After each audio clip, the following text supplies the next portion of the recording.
What if everything you've been chasing, peace, purpose, power, was never outside you, but buried beneath who you were told to be? This audiobook isn't self-help. It's self-reclamation. Strip away the noise. Remember your truth. Your true self is waiting, and it's unstoppable. Introduction. What if I told you that the life you're living right now, yes, this very moment, is a fraction of the life that's possible for you? That the self you show the world is only a shadow of the self that's waiting to emerge? There is something buried beneath the masks you wear, behind the roles you perform, beyond the noise of the world and the expectations that shape you. That something is your true self, and it's been calling you all along. You've felt it in the quiet moments, in the middle of the night, when the noise dies down and the ache returns. You've felt it in the dissatisfaction you can't quite explain, in the longing you can't silence, in the question that won't stop haunting you. Is this really all there is? We are living in a time of radical awakening, a collective unraveling of everything we were taught to be. Old paradigms are crumbling. Success without fulfillment is no longer enough. Perfection without peace is being exposed for the illusion it is. More than ever, people are searching for something real, something raw, rooted, and meaningful. This book matters now because you are being asked to remember who you truly are, not the version of you the world rewarded, not the one you constructed for survival, but the one beneath it all. And here's the truth. Reclaiming your true self isn't just an act of personal empowerment. It's a revolutionary act. Because when one person steps fully into who they are, they unconsciously give others permission to do the same. Imagine what would change if more people lived from their essence, not their wounds. What would shift in your relationships, your work, your joy, your peace? That's what this audiobook will guide you to discover. Not someday, but now. What true self really means. Your true self is not something you have to build. It's not a project. It's not a performance. It's not the curated identity you show on social media. It's not the high-achieving persona you wear like armor to earn love and validation. Your true self is who you were before the world told you who to be. It's the core of you that never changes, even as the outer world shifts. It's your rawest essence, unfiltered, whole, powerful, wise, the part of you that already knows. But here's the catch. Most of us have buried our true selves under layers of conditioning, trauma, people-pleasing, self-doubt, and shame. We traded authenticity for approval. We silenced our intuition to avoid judgment. We became who we thought we needed to be to survive, and in the process, we forgot. This audiobook is a process of remembering, of coming back home to yourself, of peeling away everything that is not you, so what remains is the undeniable magnetic truth of who you are. And when you live from that truth, you stop chasing your worth. You stop abandoning yourself for others. You stop settling for a life that feels almost right. Instead, you rise. You become grounded, present, powerful, not because of what you've done, but because of who you've become. Your true self is not an idea. It's not a buzzword. It's a lived experience. It's what happens when your inner world and outer expression finally align. And in that alignment, everything changes. How to use this audiobook: journaling, reflection pauses. This is not a book you just listen to.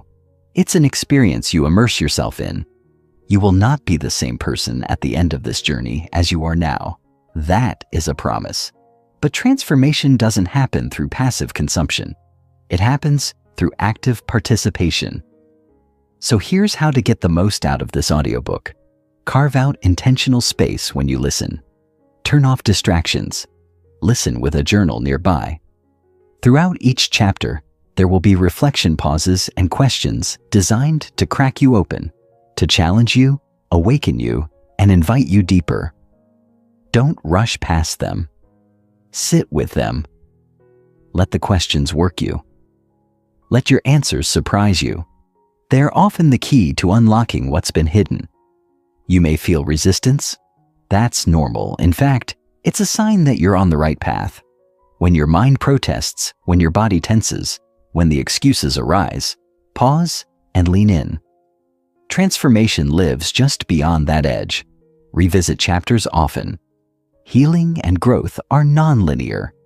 What doesn't land the first time may crack you open the fifth.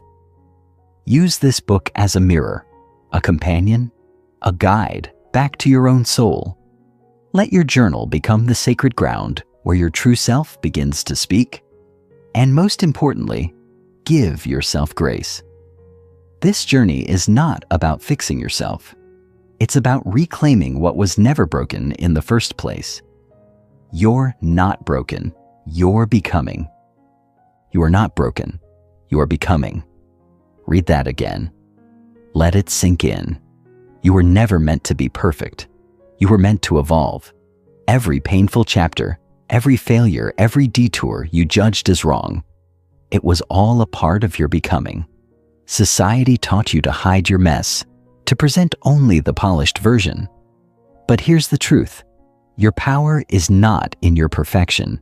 It's in your presence, in your ability to stay with yourself through the storm, in your willingness to rise without needing to erase your past. The cracks in your armor? That's where the light gets in. That's where the truth begins to speak. Your self-doubt, your anxiety, your inner critic, they're not enemies. They're signals, messengers, invitations to look deeper, to ask better questions, to offer yourself what the world could not. This journey is not about becoming someone new. It's about remembering who you were before the world made you forget. And you do not walk it alone. With every word in this audiobook, you'll feel less isolated and more seen, more understood, more alive. You'll begin to realize the thing you've been searching for out there, it's already inside you, buried beneath the noise, waiting to be reclaimed.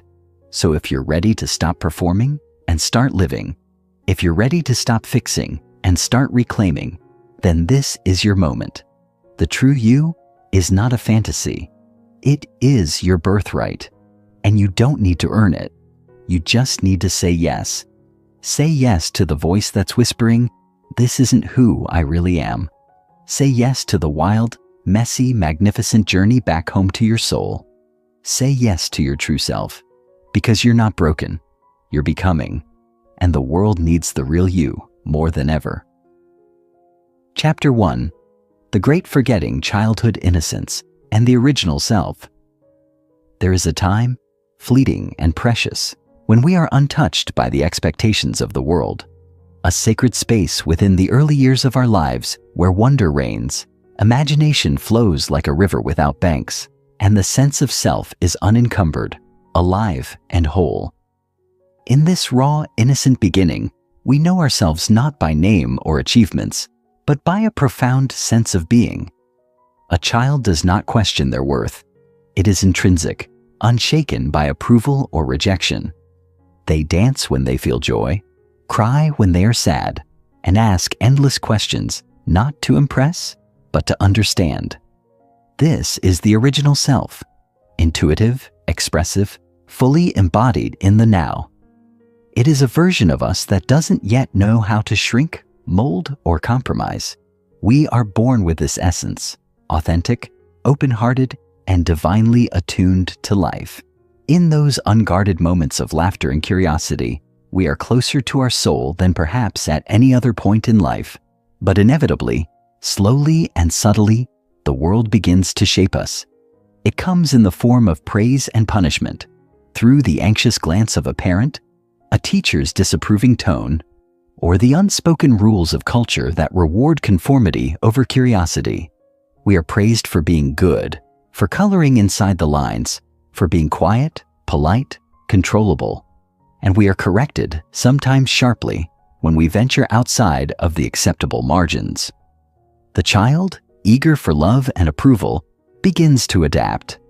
Each adaptation, while seemingly harmless, chips away at the unfiltered self, replacing authenticity with acceptability. We learn that certain emotions are bad, that certain dreams are unrealistic, and that love, more often than not, must be earned. The layers of social conditioning. As the years progress, the process of forgetting our true self deepens and becomes more ingrained. Social conditioning begins to wrap around us like invisible armor, not only shielding us from judgment, but also separating us from who we truly are.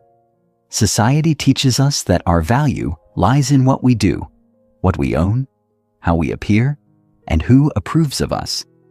The school system prioritizes obedience over creativity, memorization over exploration, and achievement over presence. We are rewarded not for knowing ourselves, but for knowing the rules of the game. In this environment, we learn to suppress spontaneity and trade our curiosity for compliance. By the time we enter adolescence, most of us have already crafted versions of ourselves designed to survive in a world that values performance over presence. We create masks, identities forged not from the soul, but from the desire to be accepted, admired, or at least left alone. These masks vary in shape and intent. The high achiever, the peacemaker, the rebel, the invisible one, the clown, the perfectionist. Each role we play is both a survival mechanism and a silent betrayal of our deeper truth. The true self, once vibrant and expressive, becomes buried beneath layers of social identity, fear-based decisions, and external validations. And while these adaptations may help us gain approval, avoid rejection, or earn a sense of control, they also create a growing chasm between who we are and who we present to the world. We become so accustomed to these roles that eventually we forget they are masks at all. They begin to feel real. We convince ourselves that this curated identity is who I am, not realizing that the authentic self, brilliant, messy, intuitive, is still alive beneath the surface, waiting for permission to reemerge. Emotional imprints and the formation of the false self. Beyond social structures, it is our emotional experiences, particularly those of wounding, fear, and unmet needs, that most powerfully shape the false self. Each emotionally charged moment leaves an imprint, a narrative, a belief that we internalize, often unconsciously. When we feel rejected, even as children, we may begin to believe, "I am not enough." When our emotions are dismissed or ridiculed, we might adopt the belief, "My feelings are dangerous," or "Vulnerability is weakness." These beliefs don't remain as fleeting thoughts. They embed into the fabric of our identity, driving our decisions, shaping our relationships, and reinforcing the persona we construct to feel safe. Over time, the false self becomes an elaborate response to emotional pain. If love was conditional, we become people pleasers. If anger was punished, we become appeasers. If authenticity was met with shame, we become performers. And while the false self may bring short-term safety, it always comes at the cost of long-term peace. We lose access to our intuition, creativity, and inner voice because we've trained ourselves to suppress anything that threatens the illusion we've constructed. The most painful part of this process is that it happens quietly. There is no moment when we consciously decide to abandon ourselves. It happens gradually, through 1,000 small concessions, until we wake up one day feeling like strangers to ourselves. We wonder why we're exhausted, why our relationships feel hollow, why our accomplishments ring empty. And yet, the true self is never fully lost. It is simply hidden, masked beneath the protective scaffolding we've built. The soul does not die. It waits, it watches, it whispers, and at some point, for those willing to listen, it calls us back, the consequences of separation from self. The longer we live disconnected from our authentic self, the deeper the inner void becomes. This is not always visible on the outside. Many people who appear successful, confident, even joyful, are living from a self that has been curated, not cultivated. They know how to meet expectations, but they do not know how to meet themselves. The disconnection manifests subtly at first, a sense of restlessness, dissatisfaction, or quiet yearning for something more. We might distract ourselves with busyness, numb ourselves with entertainment, or chase achievement after achievement in hopes that fulfillment will finally catch up. But it never does, because fulfillment cannot be found in what is acquired, only in what is remembered. The true self does not crave achievement. It craves alignment. It does not seek validation. It seeks expression. And when we are separated from it, we experience a profound loneliness. Not the loneliness of being without others, but the loneliness of being without ourselves. This is the core ache of disconnection. It is a spiritual homesickness, a longing to return to the wholeness we once knew as children. This inner exile can lead to depression, anxiety, burnout, and even physical illness, all of which are not simply afflictions to be medicated, but messengers to be understood. They are signals from the soul, alerting us that we've strayed too far from our essence. True healing begins not with fixing ourselves, but with finding ourselves, beneath the conditioning, beyond the wounds, and within the sacred stillness that we have forgotten how to enter. It requires courage, the courage to question who we've become, and curiosity to rediscover who we were before the world told us who to be. But once we begin the journey back, everything changes. The masks begin to fall. The inner voice grows louder. Life, once muted, becomes vivid again. And we realize that the greatest loss was never time, opportunity, or success. It was the loss of our own reflection, obscured beneath layers of trying, performing, and pretending. But the beauty of the human spirit is that it remembers. Even after decades of disconnect, it remembers the sound of truth. It remembers the freedom of authenticity. And it waits, patiently, lovingly, for the day we choose to remember too. Chapter 2. The False Self. The Birth of the Mask. The formation of the false self is not an act of deception or conscious manipulation. It is an act of survival, of adaptation, of learning how to exist in a world that rewards performance and punishes authenticity. As children, we quickly learn which parts of us are celebrated and which parts are ignored, shamed, or punished. The mask we create is not born of malice, but of necessity. It begins subtly with a raised eyebrow when we speak too loudly, a disappointed tone when we express anger, a withdrawal of affection when we cry too often or ask for too much. Over time, these micro-moments create macro decisions deep within our psyche. We decide, often without words, that to be accepted, we must hide, and so we begin to wear the first layers of the mask. We smile when we are sad, we nod when we disagree, we become helpful to feel needed, we succeed to feel loved. The mask grows as we grow, becoming more sophisticated, more polished, more believable. It is carefully crafted from the expectations of our caregivers, teachers, peers, and society at large. It becomes our armor, our interface with the world, and eventually our identity. We forget that it is a mask. We come to believe that we are the one who always says yes, the one who never cries, the one who has it all together. But behind that mask lives a self that is unexpressed, unseen, and often unheard. A self longing not for applause, but for acknowledgement. The roles we inhabit. As the mask solidifies, it fractures into roles, personas that serve a purpose, but often distance us further from our essence. These roles are not chosen consciously, but rather assumed as responses to the environments in which we find ourselves.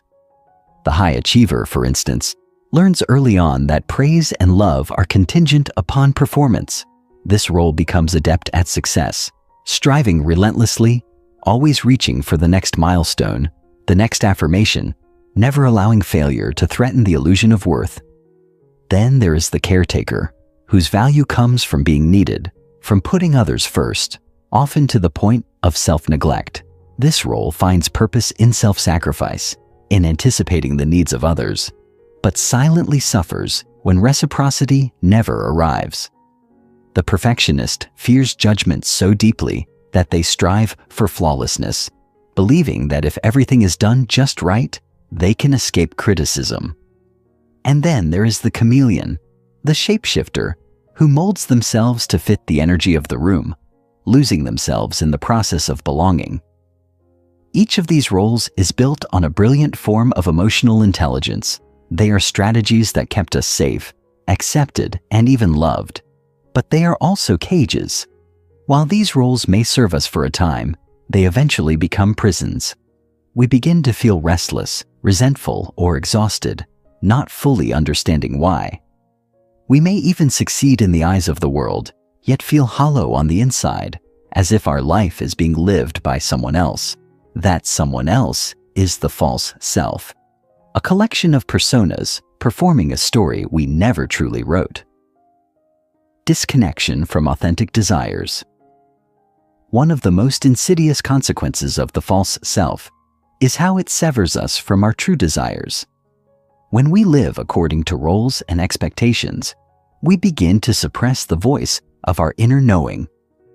Over time, we lose clarity on what we truly want because we've spent years pursuing what we believed we should want. We may find ourselves climbing ladders we never intended to climb, chasing relationships that mimic old wounds, or committing to careers that drain rather than nourish us. The voice of the true self becomes faint, buried beneath a chorus of external opinions. What will they think? Takes precedence over, what do I feel? The question is no longer, what brings me joy, but what will earn me approval? In this state, even pleasure becomes performative.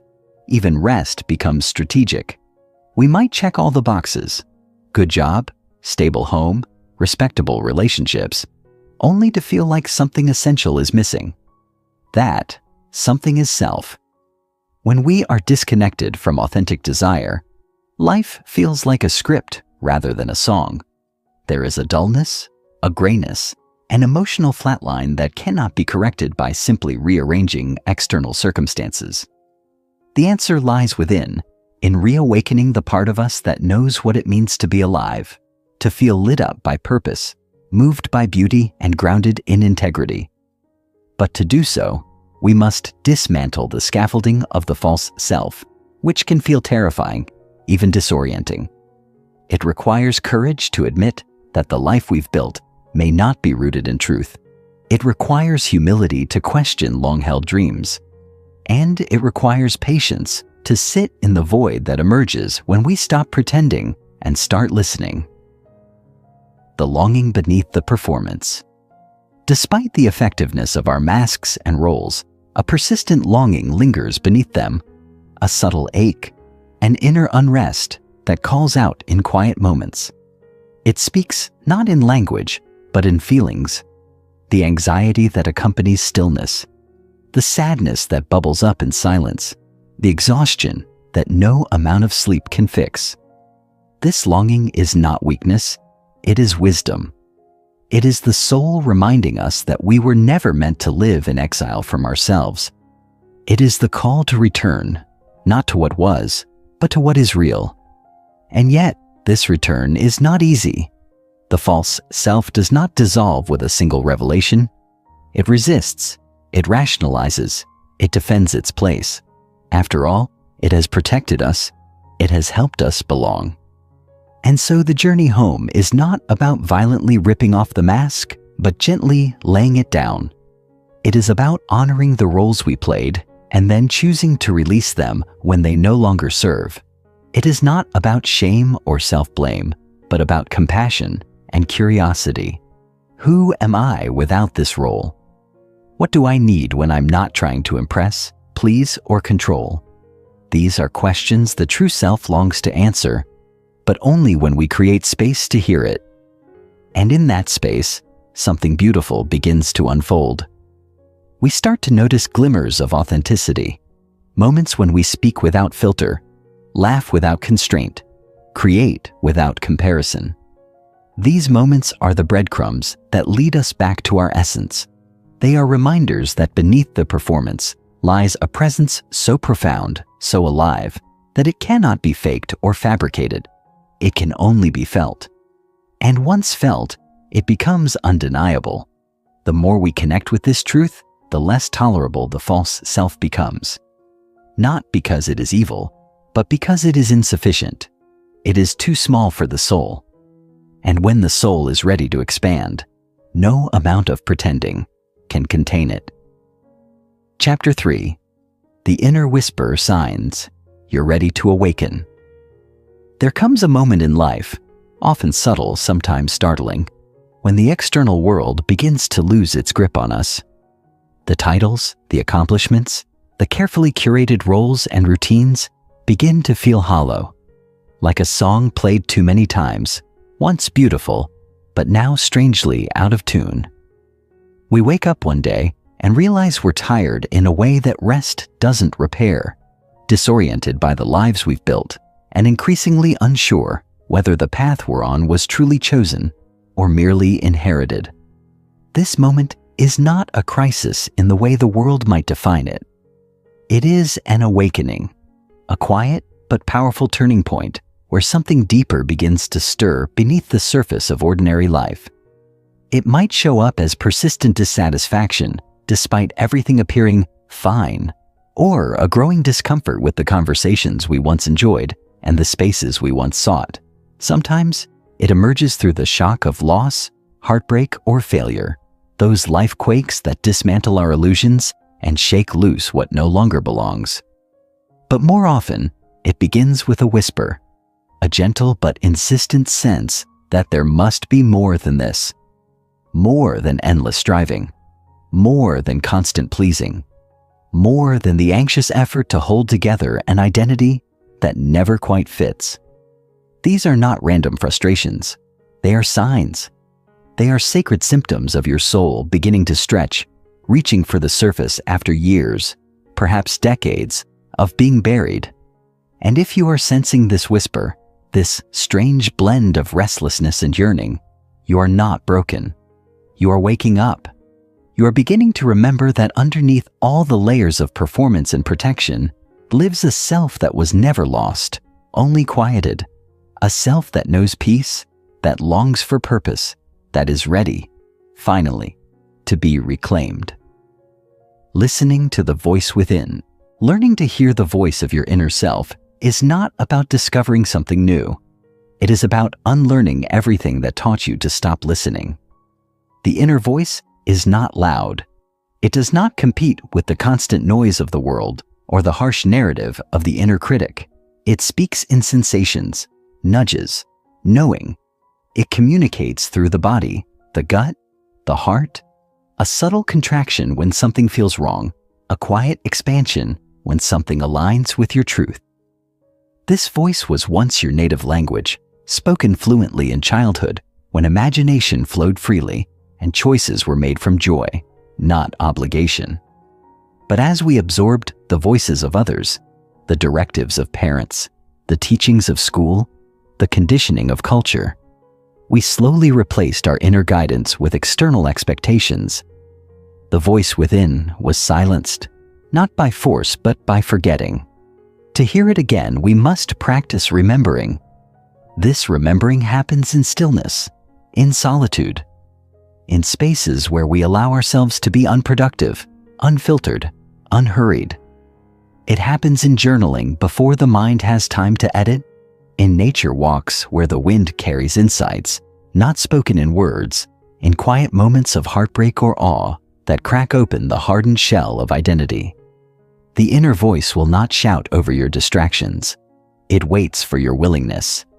And when you begin to honor it, when you choose to trust the pull toward something, or the inexplicable resistance to what seems logical, it begins to grow louder. It begins to lead. Listening to the voice within is not about abandoning reason. It is about integrating intuition. It is remembering that beneath the cleverness of your mind lies a deeper wisdom, one that does not need proof to speak the truth, The more you honor it, the more you realize it has always been there, patiently guiding, quietly offering, lovingly waiting. Your soul's desire for authenticity. At the heart of the inner whisper is your soul's deep desire to be seen, not for who you've become in the eyes of others, but for who you've always been beneath the noise. This desire is not egoic, it is existential. It is not a craving for attention, but a call for alignment. The soul does not want to impress, outperform, or persuade. It wants to express, embody, and expand.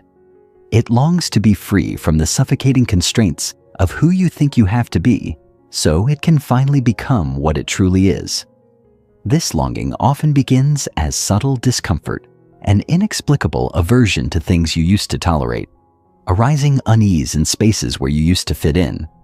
You may find yourself withdrawing from certain conversations, craving solitude, reevaluating relationships that once felt fulfilling. This is not regression. It is refinement.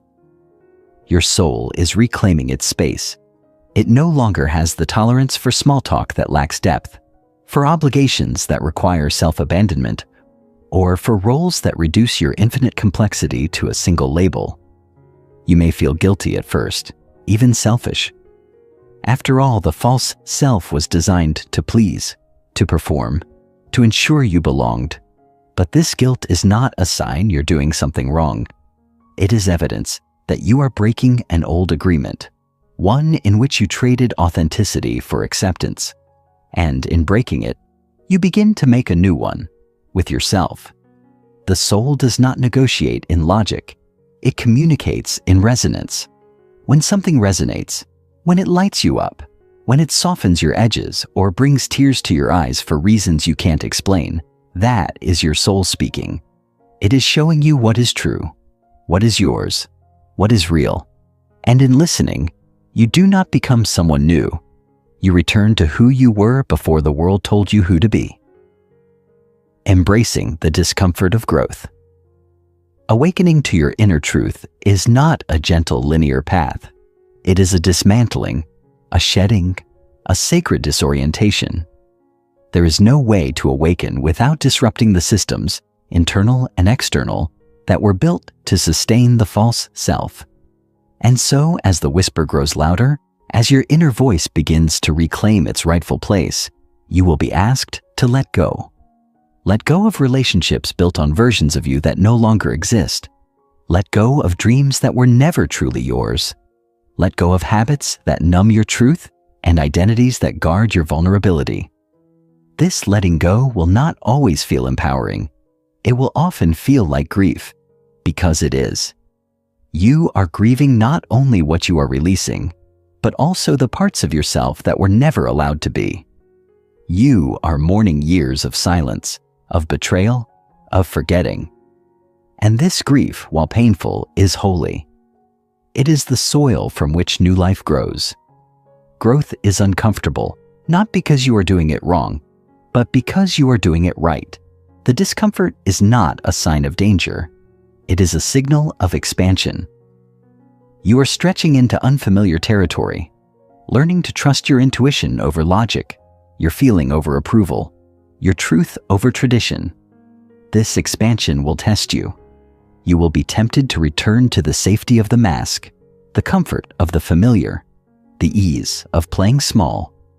But if you can stay with yourself, with the discomfort, with the truth rising within, you will begin to sense something else, a strength that was never built, but always present, a clarity that doesn't arrive through answers, but through knowing, a peace that doesn't come from control, but from surrender. This is the beginning of true self-mastery, not mastery over others or circumstances, but mastery of presence, of honesty, of integrity with yourself. You will find that the most courageous thing you can do is not to rise above the pain, but to sit within it long enough to let it shape you into someone truer. And in that becoming, you will realize that the whisper was never leading you away from something. It was calling you home. Chapter 4. The Turning Point, The power of radical honesty. There comes a moment on every journey of transformation when we reach a threshold, a point where the truth can no longer be denied or suppressed, no matter how deeply it has been buried. This threshold is not always dramatic. It may arrive in silence, in an ordinary afternoon, through an unexplainable stillness that settles in your bones. It's the moment you can no longer distract yourself with busyness or explain away your sadness as circumstantial. It's when the outer world continues as normal, yet something inside has fundamentally shifted. The roles, the routines, the beliefs you once wore like armor begin to feel heavy, brittle, and ill-fitting. What once brought comfort now feels suffocating. What once gave meaning now feels mechanical. This is the turning point, the moment where radical honesty becomes not just an option, but a necessity. It is the raw, soul-level decision to stop lying to yourself, to stop pretending that everything is fine when your spirit aches for more, to stop minimizing your pain, your desires, your truth. Radical honesty is not about confession for the sake of drama. It is about revealing the unvarnished truth of your inner experience to yourself, first and foremost. It demands courage because it strips away every excuse, every distraction, every false narrative. It shines a light into the dusty corners of your psyche where denial has built its nest.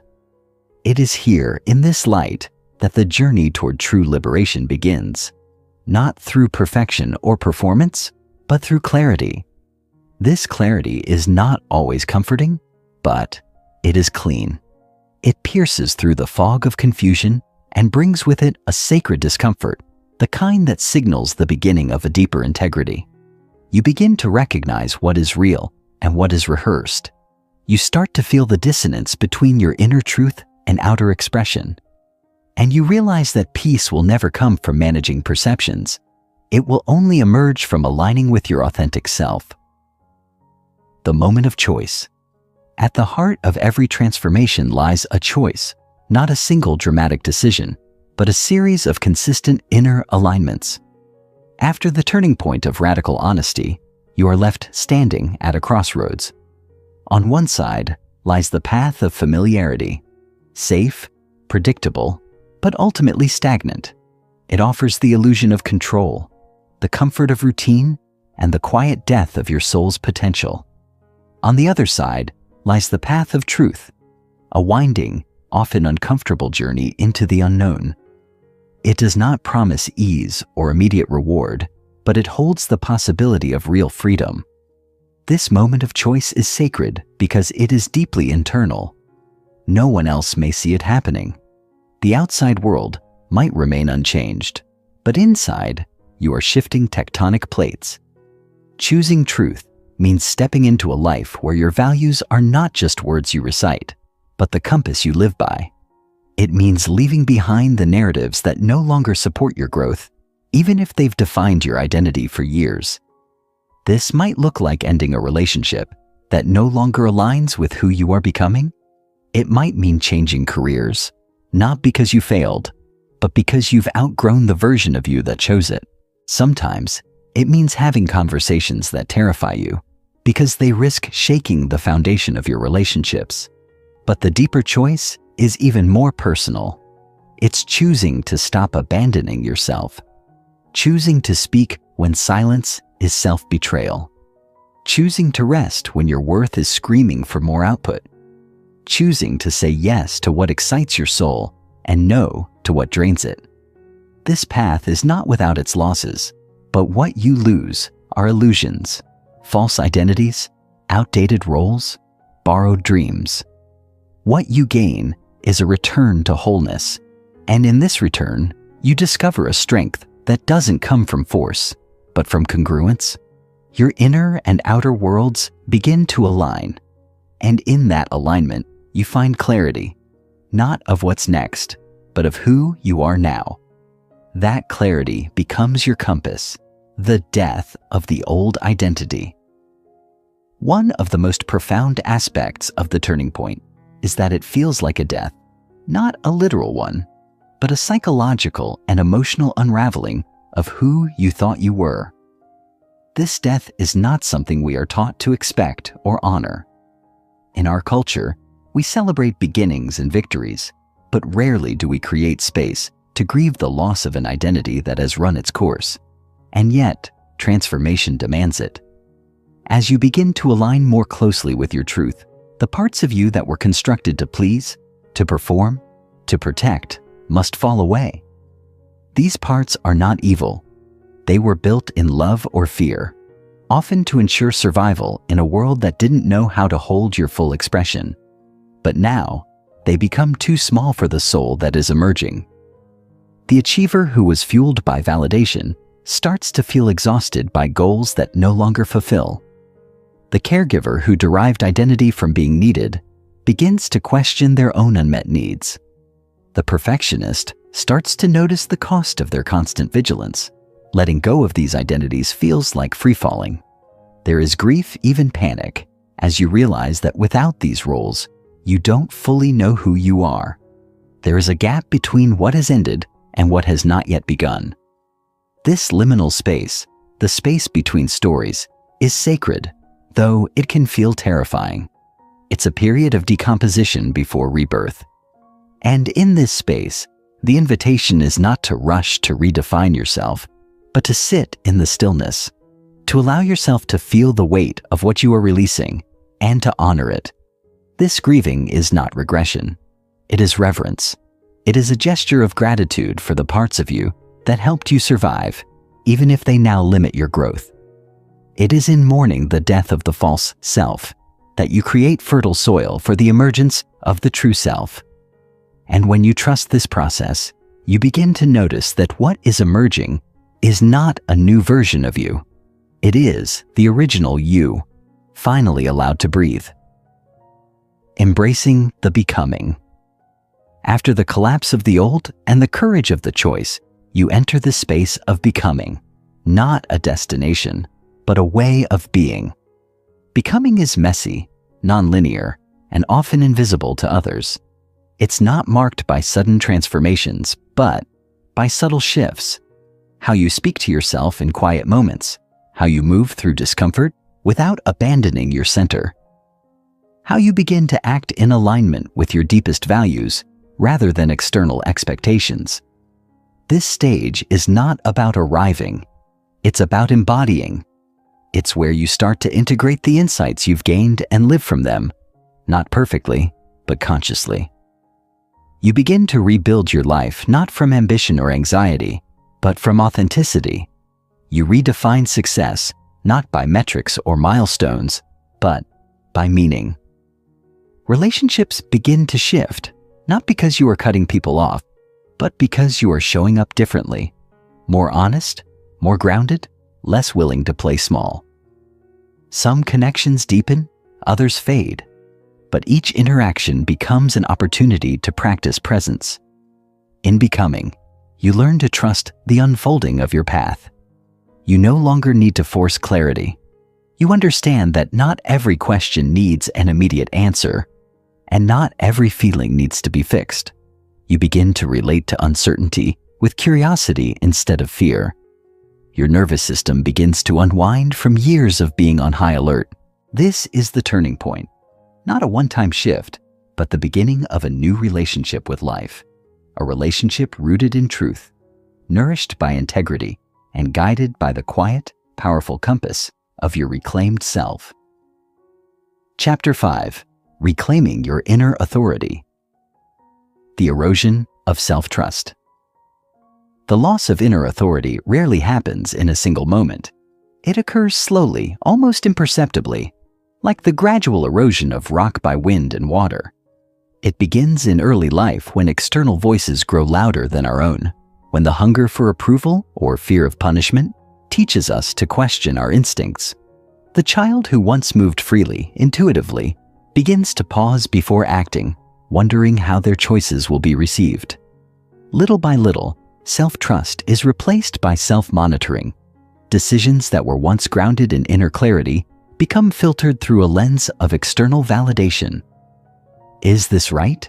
becomes less about what resonates internally and more about what others might approve of. Over time, we internalize these voices, those of parents, teachers, peers, society, until they merge into an inner critic that mimics the language of fear disguised as wisdom.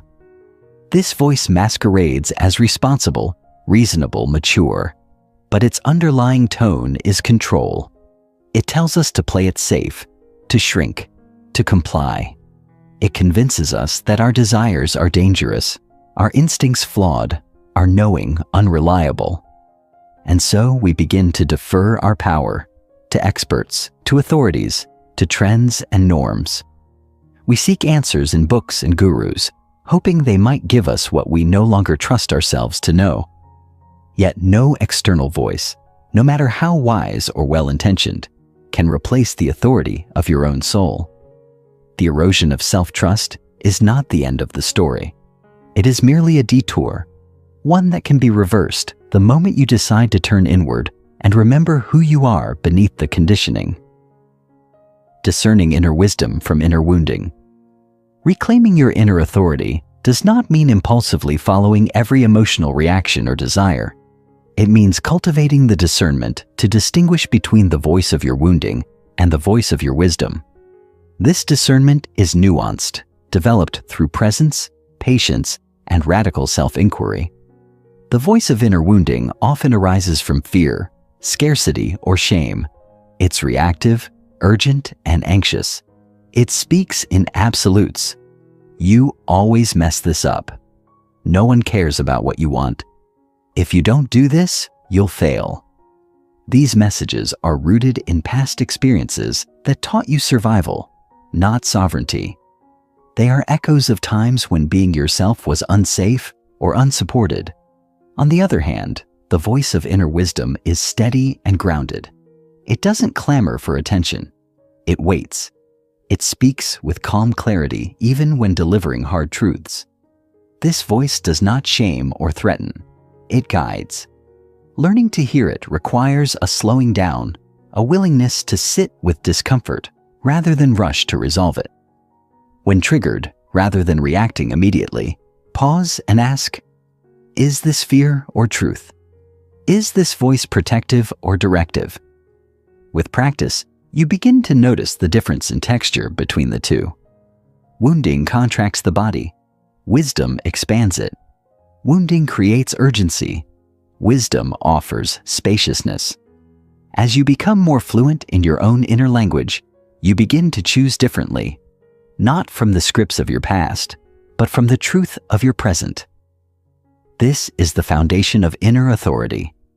Knowing that while wounds may whisper, they do not have the final word. You can hear them without obeying them.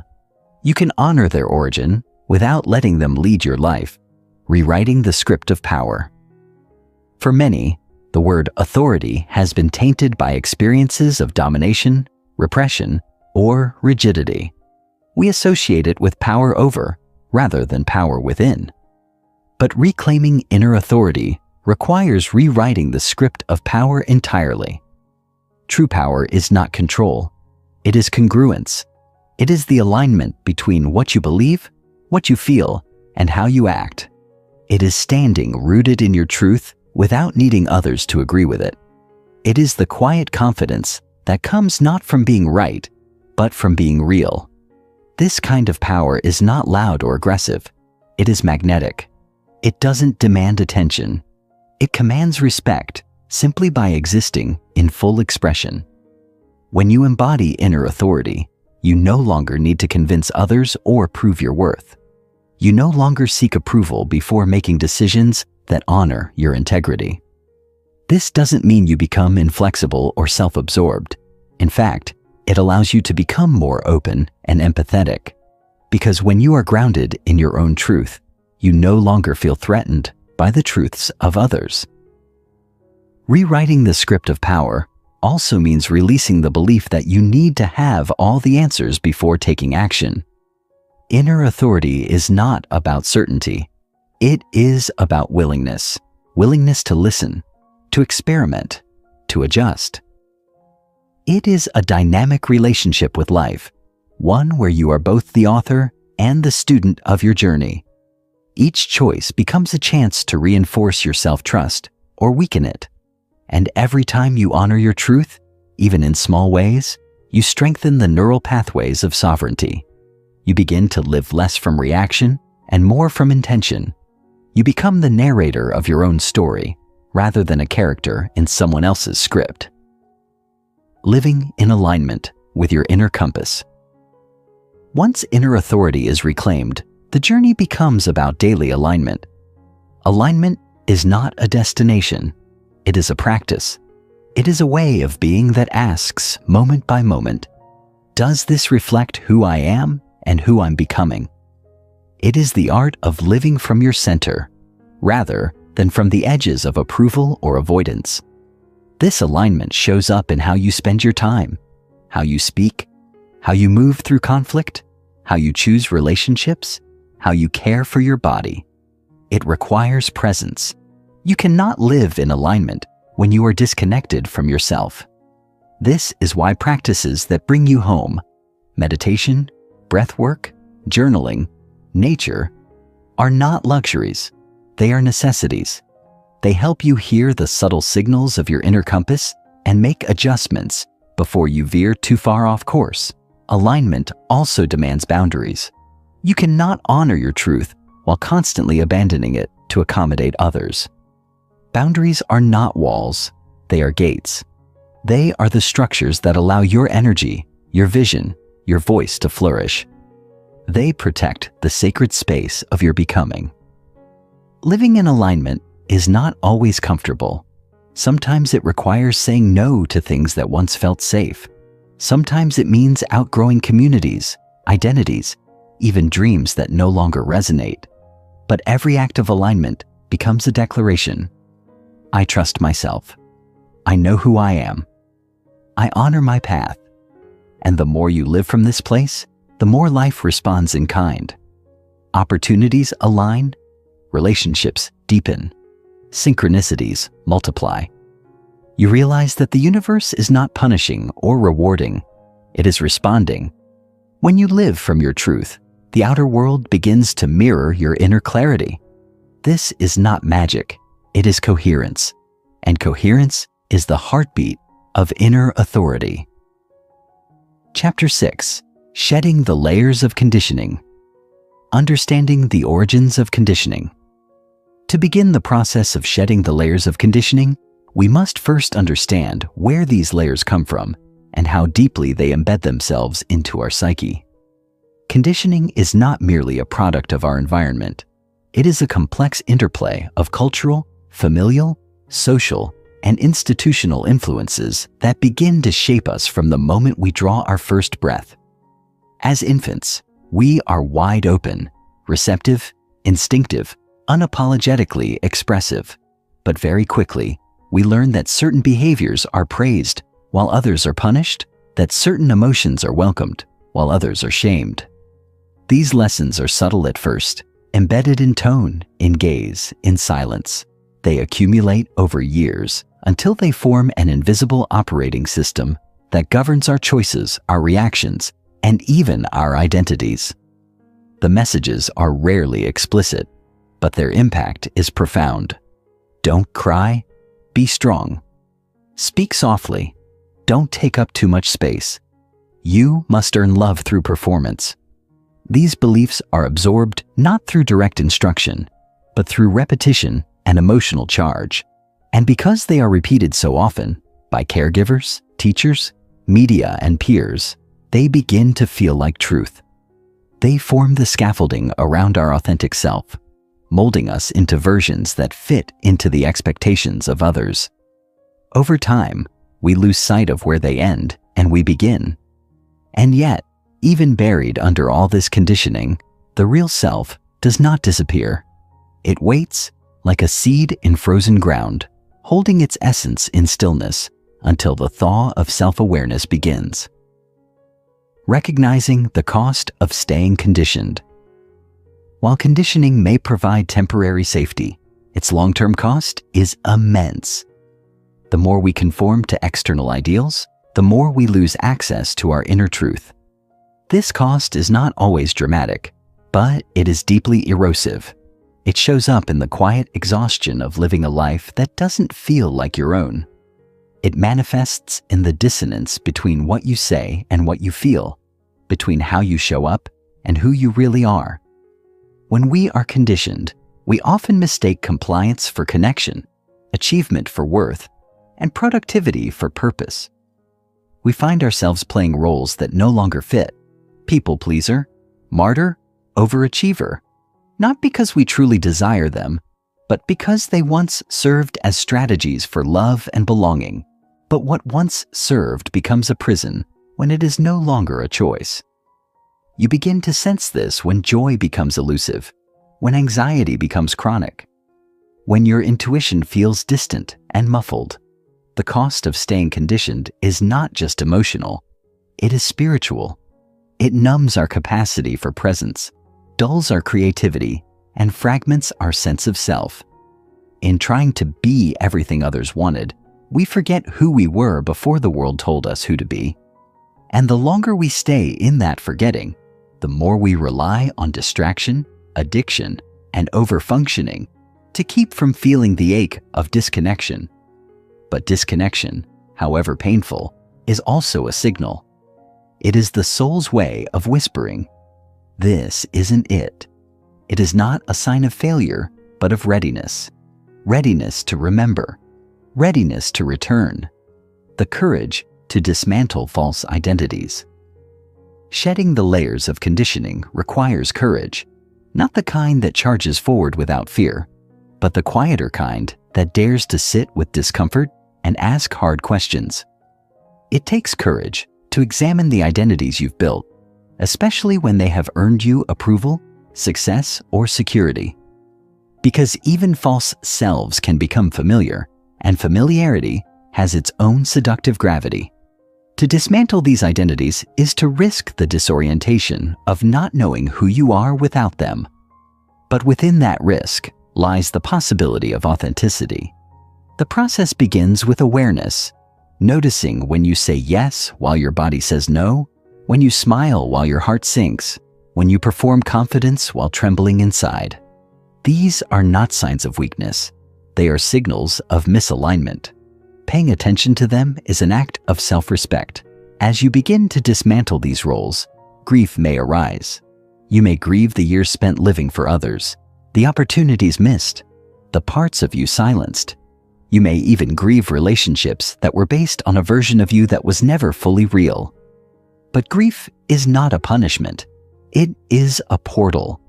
It allows you to release what was never truly yours, and in doing so, create space for what is. It is through this process of release that your true self begins to emerge, not as a perfect or fixed identity, but as a fluid, evolving presence, one that no longer needs to be hidden or contorted to be accepted. This is the essence of deconditioning, not becoming someone new, but becoming who you were before you learned to be someone else. Integrating your unconditioned self into daily life. The final and ongoing phase of shedding conditioning is integration, the slow, intentional weaving of your unconditioned self into the fabric of everyday life. This is not a one-time revelation, but a daily practice. Integration means living your truth, not just understanding it. It means honoring your needs even when it's inconvenient, speaking your truth even when your voice shakes, making choices that align with your values even when they go against the grain.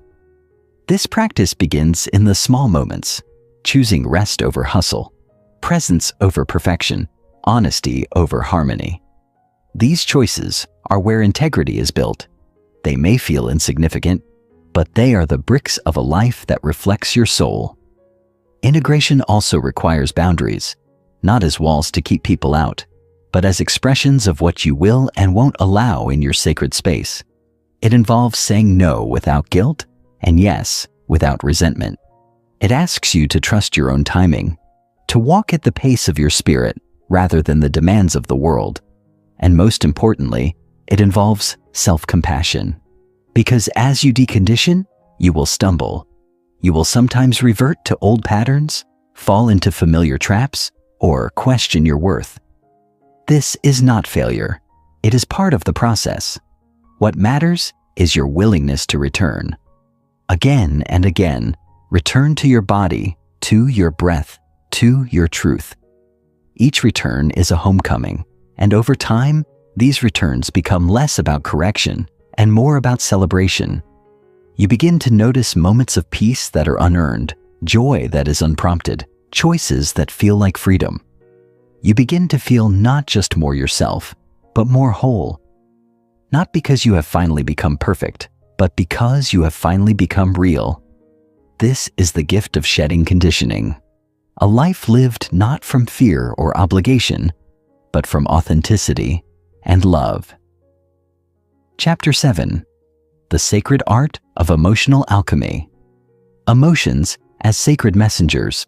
For most of us, emotions have been treated less as sacred messengers and more as unpredictable intrusions, things to manage, suppress, or avoid altogether.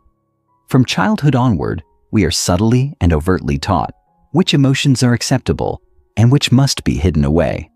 And often this conditioning teaches us to fear or reject the very feelings that carry the deepest truths about our needs, values, and wounds. We are praised for being pleasant, punished for being angry, comforted when we cry as long as we stop quickly, and taught to be strong by numbing ourselves rather than facing the tides within. But emotions are not obstacles on the path to growth. They are the path. They are not inconveniences to be fixed, but guides to be followed with reverence. Each emotional state, from joy to grief, from rage to tenderness, carries a coded message from the subconscious, a pulse from the deeper self urging us to pay attention. When you feel anger rise in your chest, it is not a moral failure. It is a flare signaling a boundary crossed, a need unmet, a truth ignored. When sorrow moves like a slow river through your body, it is not weakness. It is evidence of your capacity to feel the weight of loss and love simultaneously. To begin practicing emotional alchemy, you must first unlearn the story that feelings are problems. They are teachers, and in many ways, they are the purest expressions of your aliveness. A life without emotion is a life disconnected from the essence of being. The sacredness lies not in controlling your emotions, but in becoming intimate with them, curious, open, receptive, until you can read their language and respond not from reactivity, but from deep listening. Transmuting emotional energy into insight. Emotional alchemy is the process of transforming raw emotional energy into clarity, wisdom, and embodied truth. It is not about bypassing pain or pretending that difficult feelings don't exist. Rather, it is the art of leaning in, of allowing the energy of emotion to move through the body, mind, and spirit in a way that liberates rather than entraps. Every emotion is energy in motion, E-motion, and when we resist its movement, we trap it within the body where it festers, calcifies, and manifests as anxiety, illness, or emotional numbness. But when we allow emotion to flow, to complete its cycle, something extraordinary happens. The emotion transforms, and with it, so do we. To transmute emotion is to become the alchemist of your inner world. It begins by creating space, a pause, a breath, a moment of non-reaction. In that space, you feel without judgment. You notice the sensations, the textures of the emotion, where it lives in your body, what images or memories arise with it. You ask it questions. What are you here to show me? What truth have I been avoiding? This act of inquiry shifts the relationship from resistance to reverence. The emotion becomes less like a wave crashing down and more like a tide carrying you inward. As you sit with it, not trying to change it, but simply honoring its presence, it begins to unfold its message. The tightness in your chest becomes the voice of your unmet needs. The knot in your stomach reveals your fear of rejection. The tears you held back for years become a river that cleanses the stories of unworthiness. And then, something lifts. The emotion, once acknowledged, moves. It changes form, from heaviness to insight, from tension to release, from confusion to clarity. In this way, emotional alchemy is a bridge from fragmentation to wholeness, from reaction to sovereignty. It is the act of turning the lead of unprocessed feeling into the gold of embodied understanding. The power of feeling fully. The modern world often values detachment, productivity, and rationality over depth, presence, and emotional truth. We are rewarded for compartmentalizing, for staying composed in the face of chaos, for keeping our feelings in check no matter the cost. But this comes at a profound price. When we do not allow ourselves to feel fully, we live half-lives, disconnected, performative, dulled. To feel fully is not indulgence. It is intimacy with your own soul. It is reclaiming your right to experience the full spectrum of being human. It means letting joy erupt through your laughter without needing to apologize. It means allowing grief to wash over you, like a storm when loss breaks your heart. It means welcoming rage as the sacred fire that burns away falseness. Feeling fully is a radical act in a world that urges numbness. It is a return to the body, the breath, the heart. But to feel fully, you must cultivate safety within. For many, the body has become a battlefield, a place where emotions were punished or ignored. Relearning to feel is like learning to breathe underwater. It takes practice, patience, and gentleness. Begin by noticing what feelings you avoid. Trace them to their origin. Ask, when was I first taught that this emotion was dangerous? Then, with compassion, begin to reclaim it. Let the tears come. Let the shaking happen.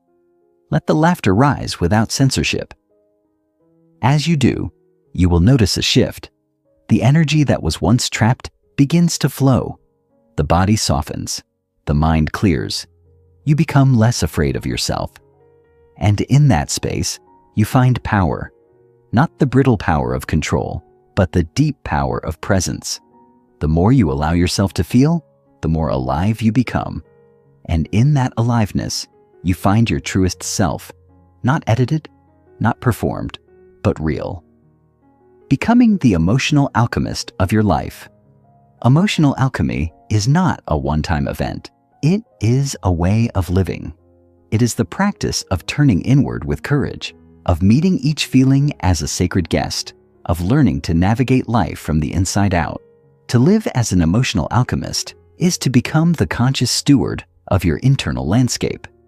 It means no longer outsourcing your emotional regulation to others, no longer demanding they behave a certain way so you can feel okay. It means owning your triggers as invitations, your reactions as reflections, your patterns as pathways. Each emotional wave becomes an opportunity, not to judge yourself, but to meet yourself more deeply. It is not about perfection. You will still feel overwhelmed, still lash out, still retreat into numbness at times. But with each return to presence, with each breath into the feeling, you reclaim more of your power. You become the one who responds rather than reacts, the one who listens rather than deflects, the one who chooses rather than avoids. This is mastery, not of emotion, but with emotion. Emotional alchemy also allows for greater connection with others. When you are fluent in your own feelings, you become more compassionate toward the feelings of others. You no longer need them to be less emotional for you to be comfortable. You no longer project your unprocessed pain onto them. Instead, you meet them in their humanity because you have met yourself in yours. And through that meeting, deeper intimacy is born. You learn to speak from your truth, to hold space without rescuing, to stay open even in discomfort. Your relationships become more honest, more resilient, more alive. This is the gift of living as an alchemist, not just transforming your own life, but becoming a vessel of transformation for others. You bring light into the dark. You bring breath into what was frozen. You bring love into what was feared, and in doing so, you embody the sacred art of turning pain into wisdom, emotion into medicine, and life into a living altar of truth. Chapter 8: Awakening the Power of the Present Moment. The illusion of time and the disconnection from now time, as we commonly experience it, is not merely a practical framework to organize the events of our lives. It has become a mental prison, a fragmented lens through which we interpret and distort the experience of being alive. From a young age, we are trained to orient ourselves toward either what has already passed or what is yet to come. We are taught to live for the future, exams, jobs, relationships, achievements, as if life itself is a destination, always receding into the horizon. At the same time, we carry the unresolved weight of the past, old wounds, regrets, memories that haunt us quietly, shaping our self-image and informing our every step. In this dual allegiance to past and future, the present moment becomes a ghost, something we pass through without noticing, a fleeting backdrop against which our anxiety and nostalgia play out. We forget that now is the only moment that is ever truly real, the only place where life actually happens. This disconnection from the present is the root of much of our suffering. When we live caught between the regrets of yesterday and the worries of tomorrow, we lose access to the richness of being. We become unconscious in our actions, distracted in our thoughts, and numb in our bodies. We might be physically present, but emotionally and spiritually absent, running on autopilot and wondering why fulfillment eludes us no matter how much we achieve. The illusion of time seduces us into believing that peace, joy, and worthiness exist somewhere other than here. But awakening begins when we see through this illusion and return to the only place where transformation is possible: the present moment. The present moment as portal to the true self. To awaken to the present is to awaken to your true self. For the essence of who you are does not live in the stories of the past or the projections of the future. It lives in your direct, embodied experience of now. This moment, unfiltered and unjudged, is your portal to authenticity, clarity, and peace. The present moment holds everything: the sensations in your body, the rhythm of your breath, the texture of your thoughts, the pulse of your emotions, the sounds in the room, the light falling across your skin. It is a kaleidoscope of ever-unfolding experiences, each one an invitation to be here, fully, without defense.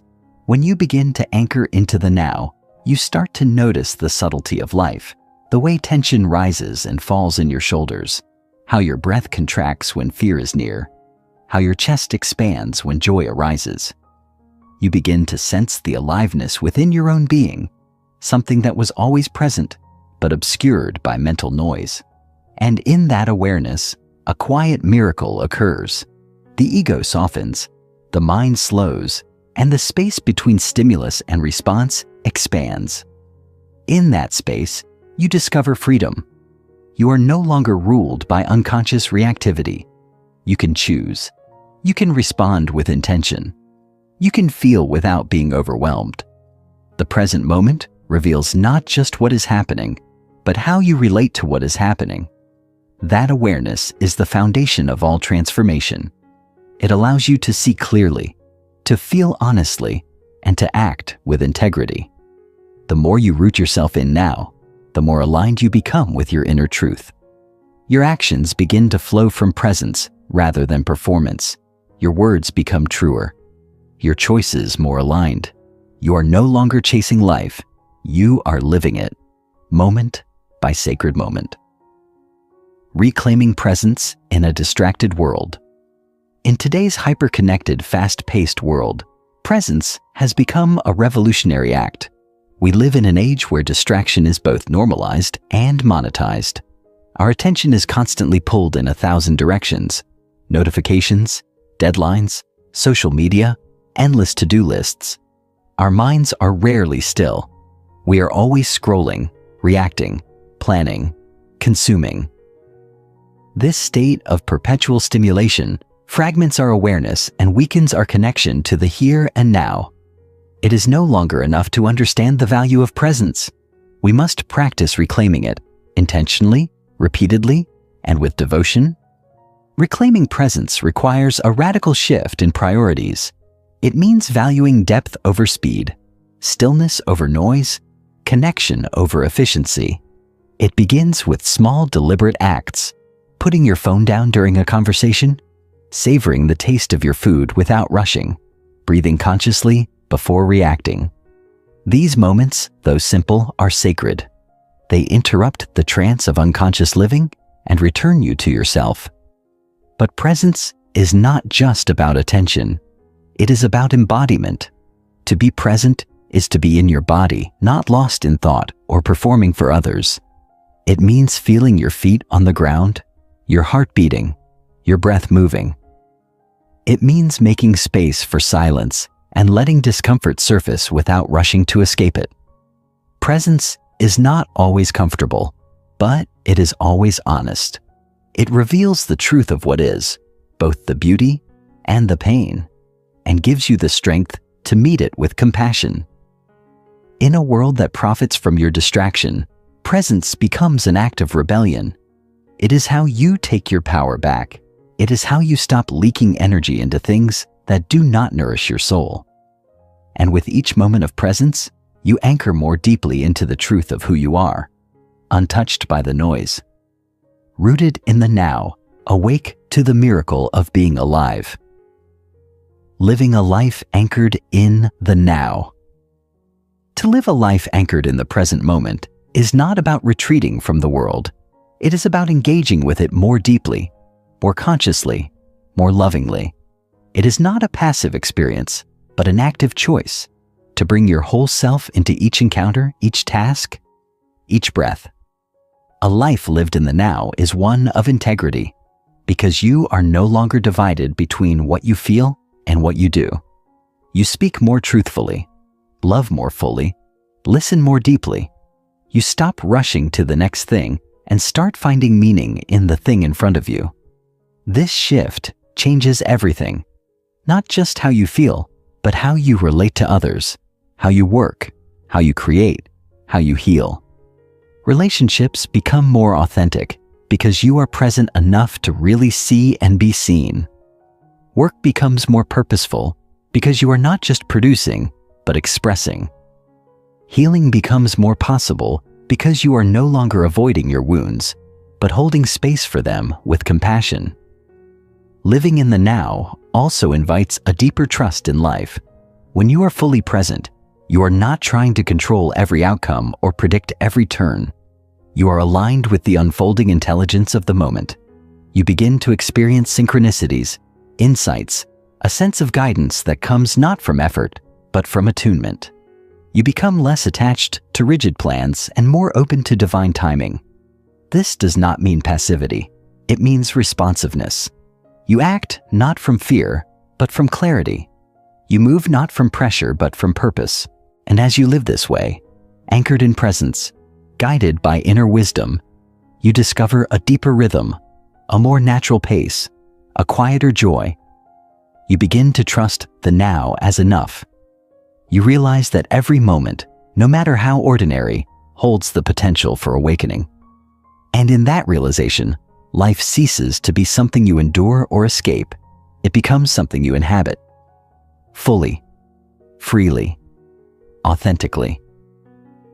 Chapter 9, Embodying Inner Stillness Amid Chaos, the Illusion of Control in a Turbulent World.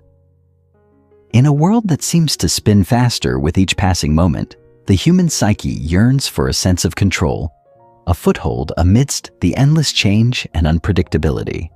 We cling to routines, outcomes, relationships, even identities, as if they could insulate us from the chaos that is an inescapable part of the human experience. We design lives based on predictability and construct expectations that, when unmet, produce waves of frustration, anxiety, and disappointment. Yet, the very act of trying to control life's uncontrollable nature generates the very stress we attempt to avoid.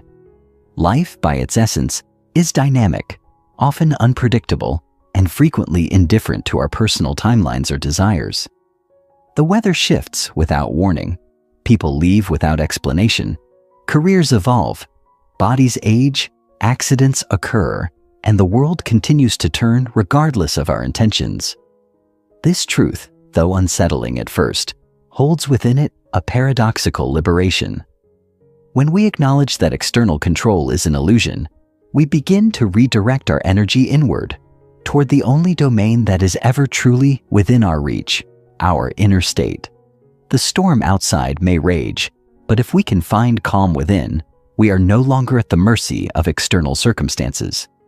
True mastery begins not with conquering the world, but with befriending the silence at the center of our being. In that sacred stillness, unshaken by noise or distraction, we remember that peace is not found by making life easier. It is found by becoming still enough to see clearly through the storm. The practice of cultivating inner stillness. Inner stillness is not a passive state nor a void of emotion or thought. It is an embodied awareness, a grounded presence that remains intact even when the mind is busy or the heart is tender. It is the calm at the bottom of the ocean, unperturbed by the surface waves. Cultivating this stillness requires more than momentary meditation or a few deep breaths. It is a daily, deliberate practice of returning home to yourself. It begins with creating space, not just in your schedule, but in your awareness. Space to pause before reacting, to breathe before speaking, to observe rather than absorb. In these moments of pause, you begin to notice the constant background noise of your thoughts, the emotional residue clinging to your body, the ways your nervous system flares in response to subtle triggers. Through mindfulness, breath work, or simply sitting in silence, you learn to observe without judgment, to witness the inner movements without being swept away by them. This witnessing state is the gateway to stillness. It doesn't demand that you stop thinking or feeling. It invites you to no longer identify with every thought or be controlled by every feeling. Like clouds passing through a vast sky, your internal experiences come and go, but the sky remains. That sky is your awareness, your essence, your unshakable self. As you strengthen this awareness, you notice that stillness is not a destination. It is a return to what has always been present beneath the noise. And with each return, you deepen your resilience. You become less reactive, more compassionate, more intuitive. You begin to respond to life from a place of grounded clarity rather than panic or haste. Inner stillness becomes a sanctuary, not because the world has changed, but because you have. Chaos as a catalyst for presence. Contrary to the belief that chaos must be avoided to find peace, the truth is often the opposite. Chaos can be a sacred teacher, a crucible in which we refine our capacity to remain present. The swirling energies of uncertainty, disruption, and change carry within them the potential to awaken us more fully to life. When everything familiar is stripped away, when the plans unravel, and the ground beneath us shakes, we are invited to step into deeper presence, not out of luxury, but out of necessity. In such moments, the mind often scrambles for control, reaching for old stories, frantic conclusions, and blame. But the deeper invitation is to stay, to meet the moment exactly as it is without trying to escape or edit it.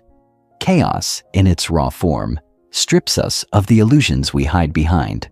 It asks us to let go, not of responsibility, but of resistance. And in that surrender, presence arises like a lighthouse in the storm. The key is not to suppress the discomfort, but to lean into it with awareness. The pounding heart, the racing thoughts, the tension in your shoulders, all become doorways into your own aliveness. The more you can stay present with the discomfort without collapsing into it or pushing it away, the more you discover an inner spaciousness that can hold it all. This spaciousness is not fragile. It is forged through your willingness to remain conscious in the face of intensity. The more you practice this presence in chaos, the more you become a safe container, not just for yourself, but for others. You become the calm in the room, the steady hand, the grounded voice. This is not about perfection or becoming emotionless. It's about rootedness, about being so deeply anchored in your inner stillness that the chaos no longer defines you. Instead, it refines you. Living as a beacon of stillness. To embody inner stillness in daily life is not to retreat from the world, but to show up in it more fully, more awake, more compassionate. It is to become a presence that soothes rather than adds to the noise, that holds space rather than fills it, that listens deeply rather than simply waits to speak. Living as a beacon of stillness does not require you to be always calm or unfazed by life's challenges. It requires you to remain anchored in your self-awareness, even when waves of emotion or disruption arise. You become someone who responds rather than reacts, who moves with intention rather than compulsion. Your stillness becomes a frequency others can feel, a silent reassurance that no matter what is happening outside, peace is still possible inside. This kind of presence changes rooms, heals conversations, softens conflict. It allows others to drop their guard because you are no longer projecting urgency or judgment. But embodying this stillness requires ongoing devotion. It means saying no to unnecessary noise, to drama, to false urgency. It means cultivating boundaries that protect your peace without closing your heart. It means honoring your own nervous system, resting when you are depleted, breathing through tension, moving at a pace that respects your rhythm rather than chasing the world's tempo. You begin to redefine success, not as how much you do, but how deeply you inhabit what you do. You measure your day not by productivity, but by presence. In this way, stillness is not an accessory to a meaningful life. It becomes its foundation. You no longer seek the next high, the next win, the next validation. You are not chasing a life, you are inhabiting it. Fully, peacefully, powerfully. And in doing so, you give others silent permission to do the same. You become a mirror that reflects what is possible when one dares to be still in a world that never stops moving. A living invitation to come home, to slow down, to remember the sanctuary within. Chapter 10. Boundaries as acts of self-respect. Redefining boundaries, not walls, but bridges to authenticity. Many people recoil at the word boundaries, associating it with coldness, rejection, or a shutting out of others. But boundaries, when rooted in self-awareness and compassion, are not walls of separation. They are bridges to authenticity. They define where you end and where another begins, not to divide, but to honor the sacred space of individuality. Boundaries are not tools of control. They are declarations of value, clear signals to the world of what is welcome in your life and what is not.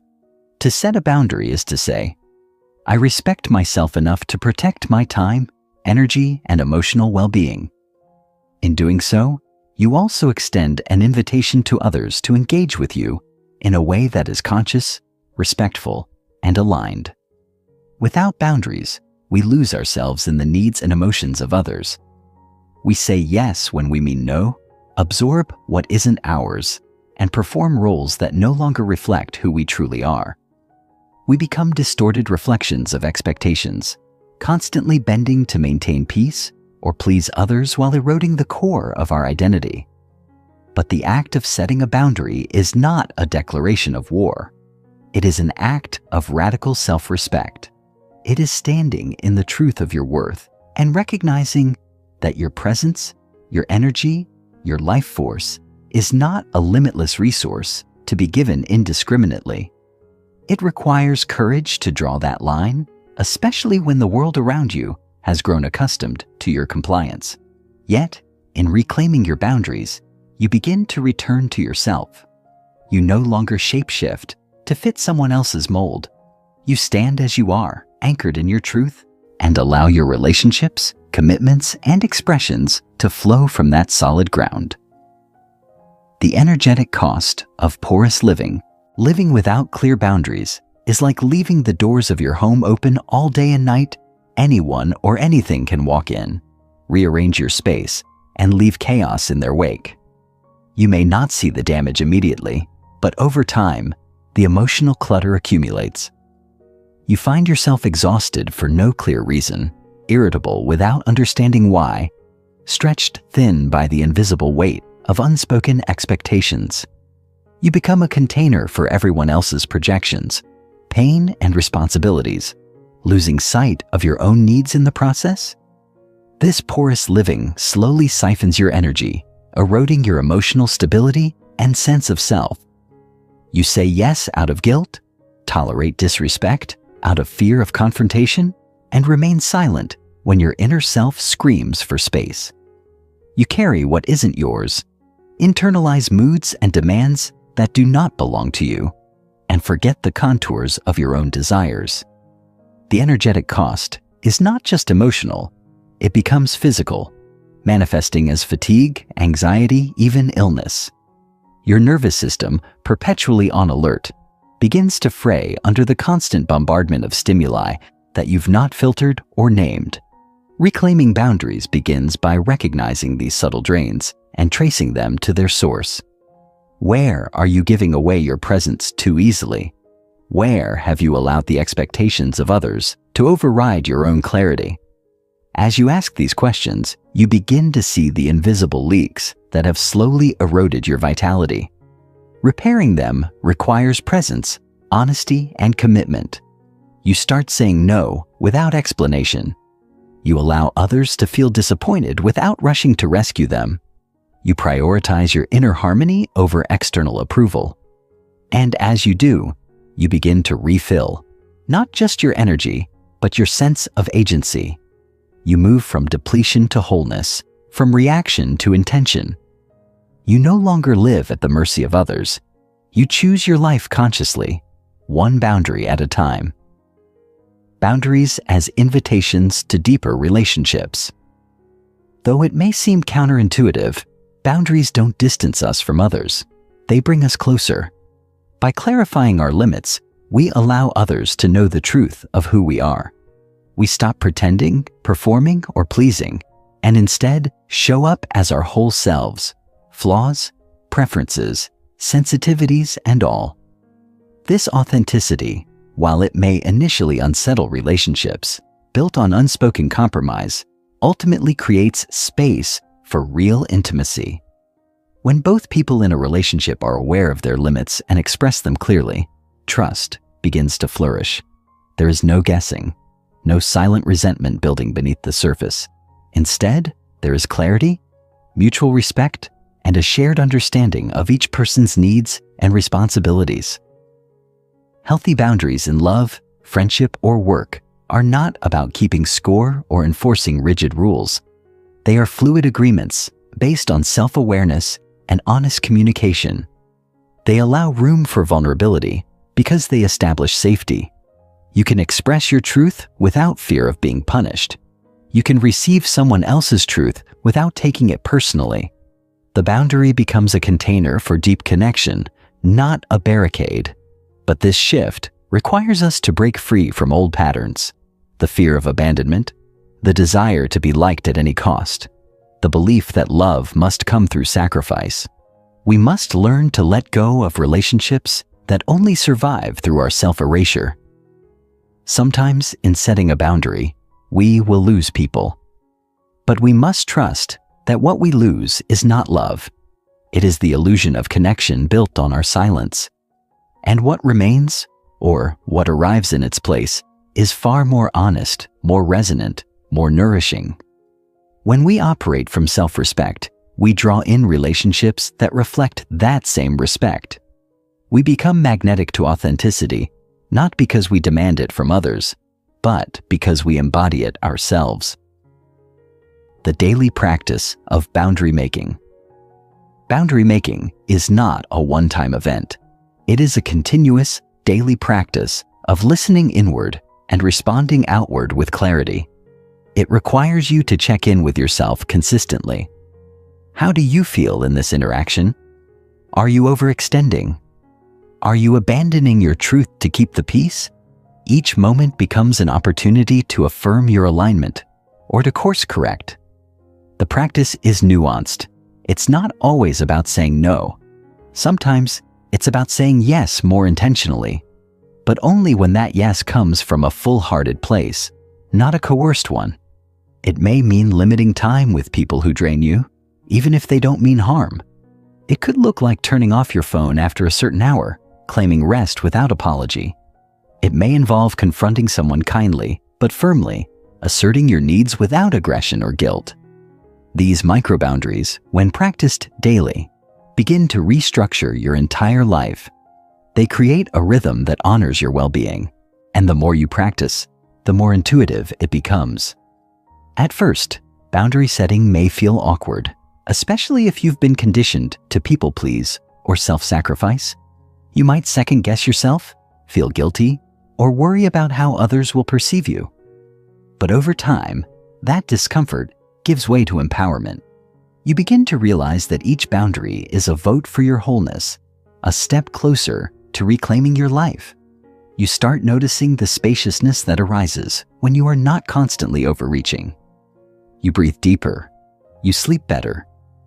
You feel safer in your own body. You begin to live not out of obligation, but out of choice. You don't disappear in service to others.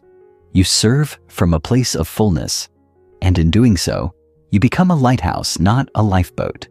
You stop rescuing and start radiating. You live with integrity. And perhaps most importantly, you send a powerful message to the world. I matter. My needs matter. My truth matters. This is not selfishness.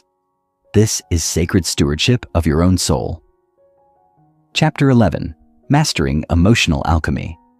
Emotions as messengers, not enemies. Most people move through life attempting to control, suppress, or outmaneuver their emotions.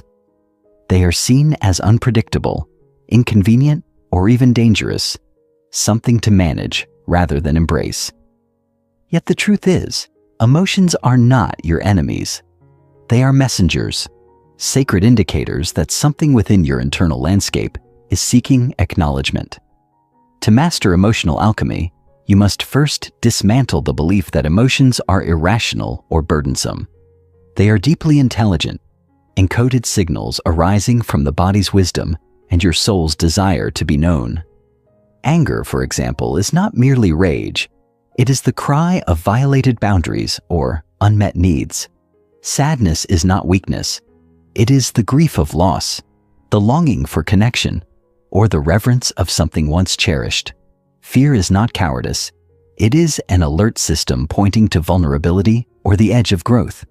Each emotion carries within it a specific frequency, an invitation to pause, to feel, to listen.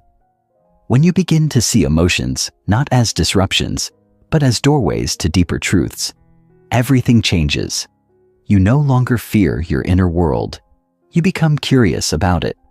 You stop numbing or escaping and begin exploring. In this shift, you cultivate a profound intimacy with yourself. Emotional alchemy begins in that moment of turning toward rather than away, of softening into your own heart rather than tightening against it. And like any alchemical process, it requires patience, reverence, and trust. The raw material of emotion, whether grief, shame, or joy, can be transformed into insight, resilience, and wisdom when you allow it to be felt fully and met with presence. The art of emotional presence. To practice emotional alchemy is to become present with your emotions in their rawest, most unfiltered form, not analyzing them, not fixing them, but simply being with them. It's about cultivating a sacred space within where your feelings can unfold safely, without judgment or urgency. Emotional presence is not the same as indulgence. It is not wallowing or dramatizing. It is quiet, attentive witnessing. It's placing your awareness in the center of your body, your chest, your gut, your throat, and listening to what resides there without commentary. This practice is deceptively simple, but profoundly transformative. When you sit with anger without reacting, you uncover the wound beneath the fire. When you hold space for grief without rushing to feel better, you allow your heart to expand rather than contract. When you stay with fear long enough, it often reveals not a danger, but a threshold, a gateway to your next becoming. The modern world teaches us to bypass our emotions through distractions, achievements, or spiritual bypassing, but true mastery lies in the willingness to feel everything. Emotions that are not felt become embedded, stored in the tissues, woven into our behaviors, projected onto others. But emotions that are acknowledged dissolve their charge. They complete their cycle. They move through us like weather patterns, stormy perhaps, but not permanent. Through presence, the intensity of an emotion becomes the portal to transformation. It stops owning you, and instead, you come into relationship with it. Over time, you build trust in yourself, not because you control your feelings, but because you allow them without losing your center. You become an alchemist, transforming raw emotion into deeper embodiment, deeper truth. Transmuting emotional energy into power. Once you have learned to sit with your emotions without flinching, a new power emerges. The capacity to transmute that emotional energy into aligned action, creative expression, and expanded awareness. This is the heart of emotional alchemy. Not to remain in emotional loops, but to transform them into something generative. Imagine anger not as a force to repress, but as fuel for boundary setting or social justice. Imagine grief not as paralysis, but as the fertile ground for compassion, poetry, or human connection. When you stop seeing emotions as problems and start treating them as raw energy, you reclaim a deep well of vitality that was previously trapped. Emotions are life force. They are movement, breath, fire. What drains us is not the feeling itself, but the resistance to feeling. When you allow your sadness to move through your body as tears, breath, sound, or journaling, you free up your energy for creativity, for clarity, for intimacy. When you give rage a safe, conscious outlet through dance, expression, movement, you recover your assertiveness, your inner fire. When you welcome joy without fear of it disappearing, you begin to feel more alive, more available to life's full spectrum. The alchemical shift is in recognizing that emotions don't make you weak or unstable. They make you human, whole, and awake. The more you integrate your emotional life, the less reactive you become. You stop lashing out or shutting down. You begin choosing your response from a grounded place, with awareness. This is emotional sovereignty, not the absence of emotion, but the ability to navigate it with wisdom and presence. You become a conscious vessel, not a reactive container. And from that state, your emotions become allies, guides, even oracles, showing you what matters, what needs healing, and what wants to be born through you. Emotional intelligence as a spiritual path. There is a profound spiritual dimension to emotional mastery that is often overlooked. We tend to think of spiritual growth as transcendence, rising above the human messiness. But true spirituality is not escape. It is embodiment. It is descending into your own emotional terrain with love and presence and meeting yourself there again and again. Emotional intelligence, then, is not merely a psychological skill. It is a sacred practice. To be emotionally intelligent is to walk through life with an open heart, even when it aches. It is to hold yourself and others with compassion, even when you're triggered. It is to sense the undercurrents in a conversation, the unsaid feelings behind words, the pain beneath the anger. It is attunement, not just to others, but to your own inner child, your unmet needs, your buried grief. Each moment you choose to feel instead of flee, you build spiritual muscle. You develop the capacity to stay with life, to meet reality as it is, not as you wish it to be. You stop seeking enlightenment as a destination and begin living it as a daily devotion, through your tears, your tenderness, your fierce boundaries. Emotional intelligence is what allows your inner growth to translate into outer compassion. It is what makes your presence healing to others, not because you have all the answers, but because you are safe to feel with. Your heart becomes a sanctuary, not just for yourself, but for everyone you touch. And in this way, emotional alchemy becomes not just a personal practice, but a collective offering. You become a beacon, showing others what it looks like to live with feeling, with truth, with soul. You model wholeness in a fragmented world. You become the medicine. Chapter 12. Living with Intentionality. The power of deliberate living. In a world driven by immediacy and distraction, it is easy to drift through life on autopilot, responding to the needs of the moment rather than steering with purpose. Living with intentionality requires the courage to step out of this passive existence and claim authorship over your life. It begins with a deep pause, an interruption of unconscious momentum. In that pause, you begin to question, why do I do what I do? Who is choosing this? Is this action, decision, or relationship aligned with my deepest values? These are not superficial queries. They are portals into a life lived with precision, presence, and power. When you live intentionally, every choice becomes a thread in a larger tapestry, woven with awareness. Even small actions, what you eat, how you speak, where you place your attention, take on a sacred significance. You begin to understand that your life is a creation, not a reaction. Intentional living is not about perfection. It is about alignment. It is about the ongoing practice of returning to what matters again and again with devotion. This kind of living demands self-knowledge. You must know who you are becoming and what you are no longer willing to tolerate. It is not a path for the faint of heart, but it is the path to true sovereignty. With each intentional choice, you reclaim energy from the forces that once dictated your life. External expectations, inherited narratives, cultural scripts, and reinvest it in your soul's unique design. You stop leaking time and presence into obligations that don't nourish you. You begin building a life that reflects your essence, not your conditioning. In this way, intentionality becomes a radical act of self-respect and a daily ceremony of remembrance. Aligning actions with core values. To live intentionally is to align your outer life with your inner truth. This means that your decisions, behaviors, and goals are guided not by what is popular, easy, or expected, but by your core values, the principles that define who you are at your most authentic. Identifying these values is both an excavation and a liberation.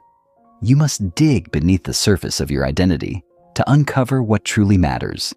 Perhaps it is freedom, integrity, creativity, connection, or service. Once you name these values, they become your inner compass, steering you through both clarity and chaos. The power of alignment is subtle but profound.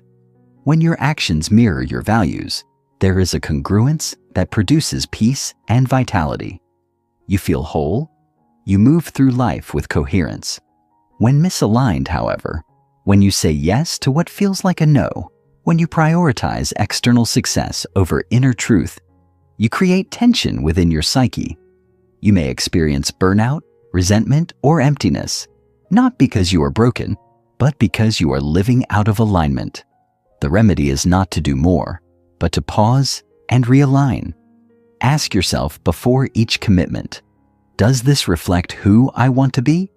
Does it honor what I value most? Over time, these questions become second nature. Your life becomes a reflection of your inner convictions, and you stop seeking validation because you are living in integrity. Alignment does not always mean ease. Sometimes it requires hard choices, leaving jobs, ending relationships, redefining your identity. But the clarity it brings is worth the discomfort. It is through alignment that you create a life that feels like yours, not a performance. It is how you turn intentions into embodied reality and live not by accident, but by design. Cultivating daily rituals of intention. Intentional living is not a one-time decision. It is a daily practice, and one of the most powerful tools for sustaining it is ritual. Unlike habits, which are often mindless repetitions, rituals are imbued with meaning. They are deliberate acts that anchor you in presence and purpose. Morning rituals, for instance, set the tone for your entire day. Whether it's journaling, meditating, walking in silence, or simply breathing with awareness before you speak to the world, these practices become sacred openings into conscious living.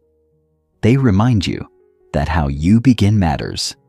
Similarly, evening rituals, like reviewing your day, expressing gratitude, or preparing for rest with intention, create closure and integration. Rituals are not about rigid routines. They are about bringing reverence to the ordinary. Drinking tea becomes a meditation. Lighting a candle becomes an invocation. Even mundane tasks like washing dishes or folding clothes can become acts of mindfulness when approached with intention. Over time, these rituals build a rhythm of consciousness. They become touchstones in a world of noise, grounding you in what is real. More importantly, they become mirrors of your devotion to yourself. When you create time for stillness, reflection, and embodiment, you send a clear message to your nervous system. I am worthy of care. I am choosing presence. In a society that glorifies speed and multitasking, ritual is rebellion. It is a way of reclaiming your time, your energy, your sovereignty. Through these small daily acts, you create a life that is not only lived, but felt, rich, rooted, and awake, the ripple effect of intentional living. When you begin living with intention, the impact does not stop with you. It ripples outward, subtly transforming your relationships, your environment, and even your presence in the collective. You begin to affect the world, not through force, but through frequency. People feel the difference in your energy. You are no longer scattered or reactive. You are anchored, discerning, awake. Your choices reflect inner clarity, and this clarity becomes contagious. In a world hungry for authenticity, your intentionality becomes a beacon. It models a new way of being, one that is slow, conscious, rooted in value, and resistant to the pressures of conformity. You may find that others begin to soften around you, to open, to reflect. This is the quiet power of intentional living.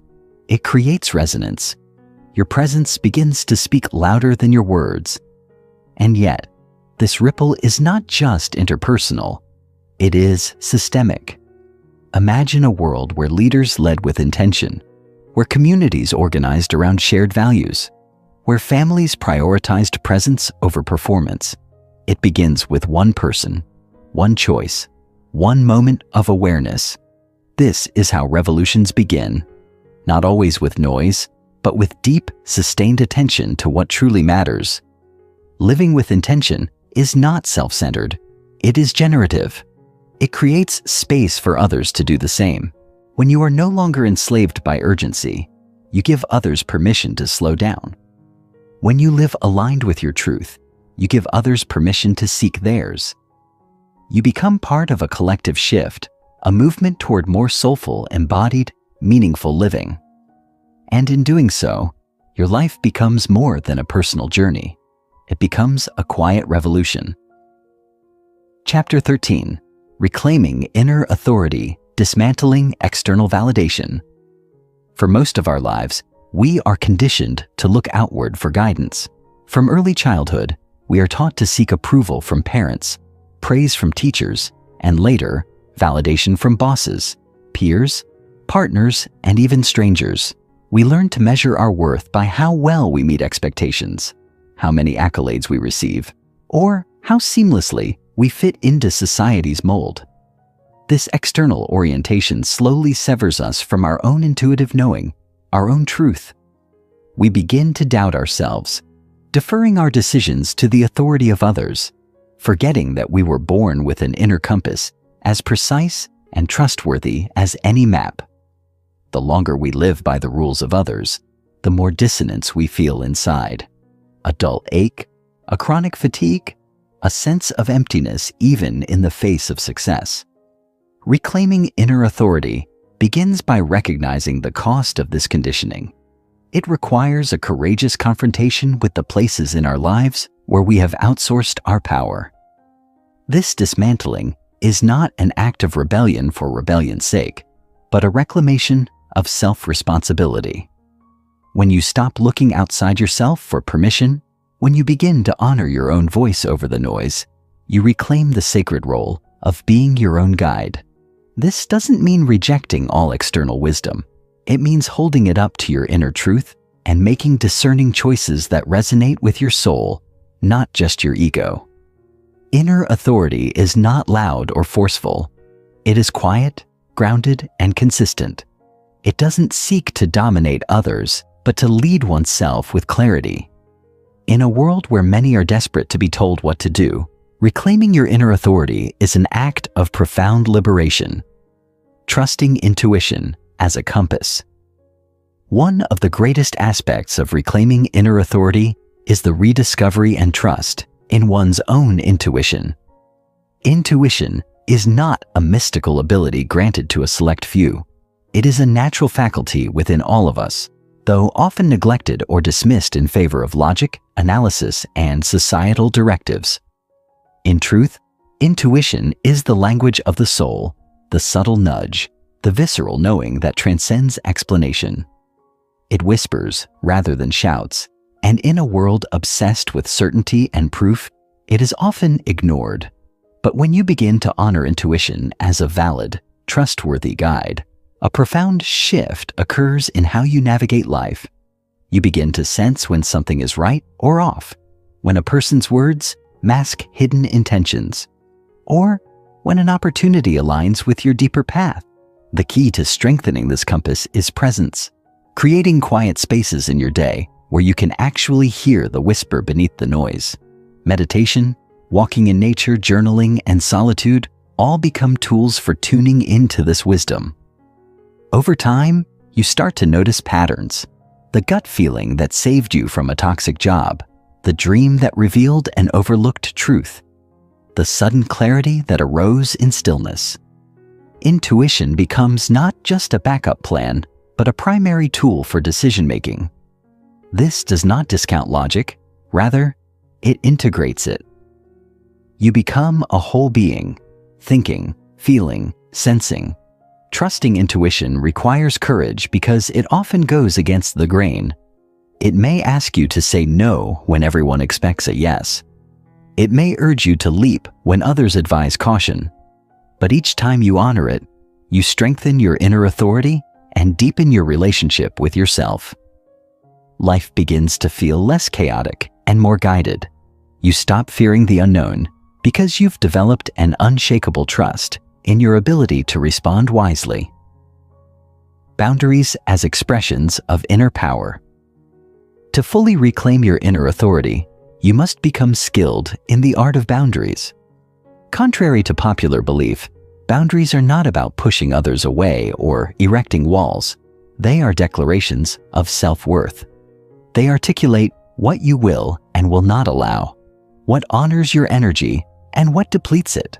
When you lack clear boundaries, you invite confusion, resentment, and burnout into your life. You say yes when you mean no, tolerate behaviors that harm you, and shrink to accommodate others' expectations. This erosion of self is subtle but cumulative. It leaves you feeling unmoored, unsure of who you are outside the roles you play. But when you begin to assert boundaries from a place of love, for yourself and others, you draw a line that protects your inner clarity. This act is both brave and necessary. It requires you to become intimately aware of your own needs, limits, and rhythms.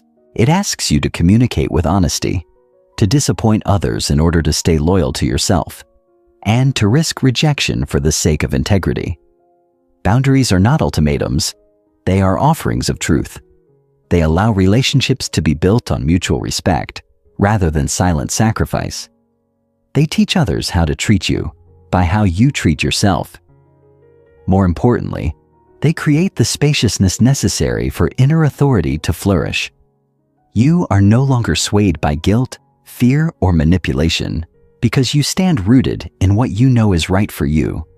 Setting and maintaining boundaries is not always comfortable, especially if you've spent your life pleasing others. But every time you honor a boundary, you reinforce the message, I am enough. I am sovereign. I choose myself, not at the expense of others, but in alignment with my truth. Embodying self-leadership in daily life.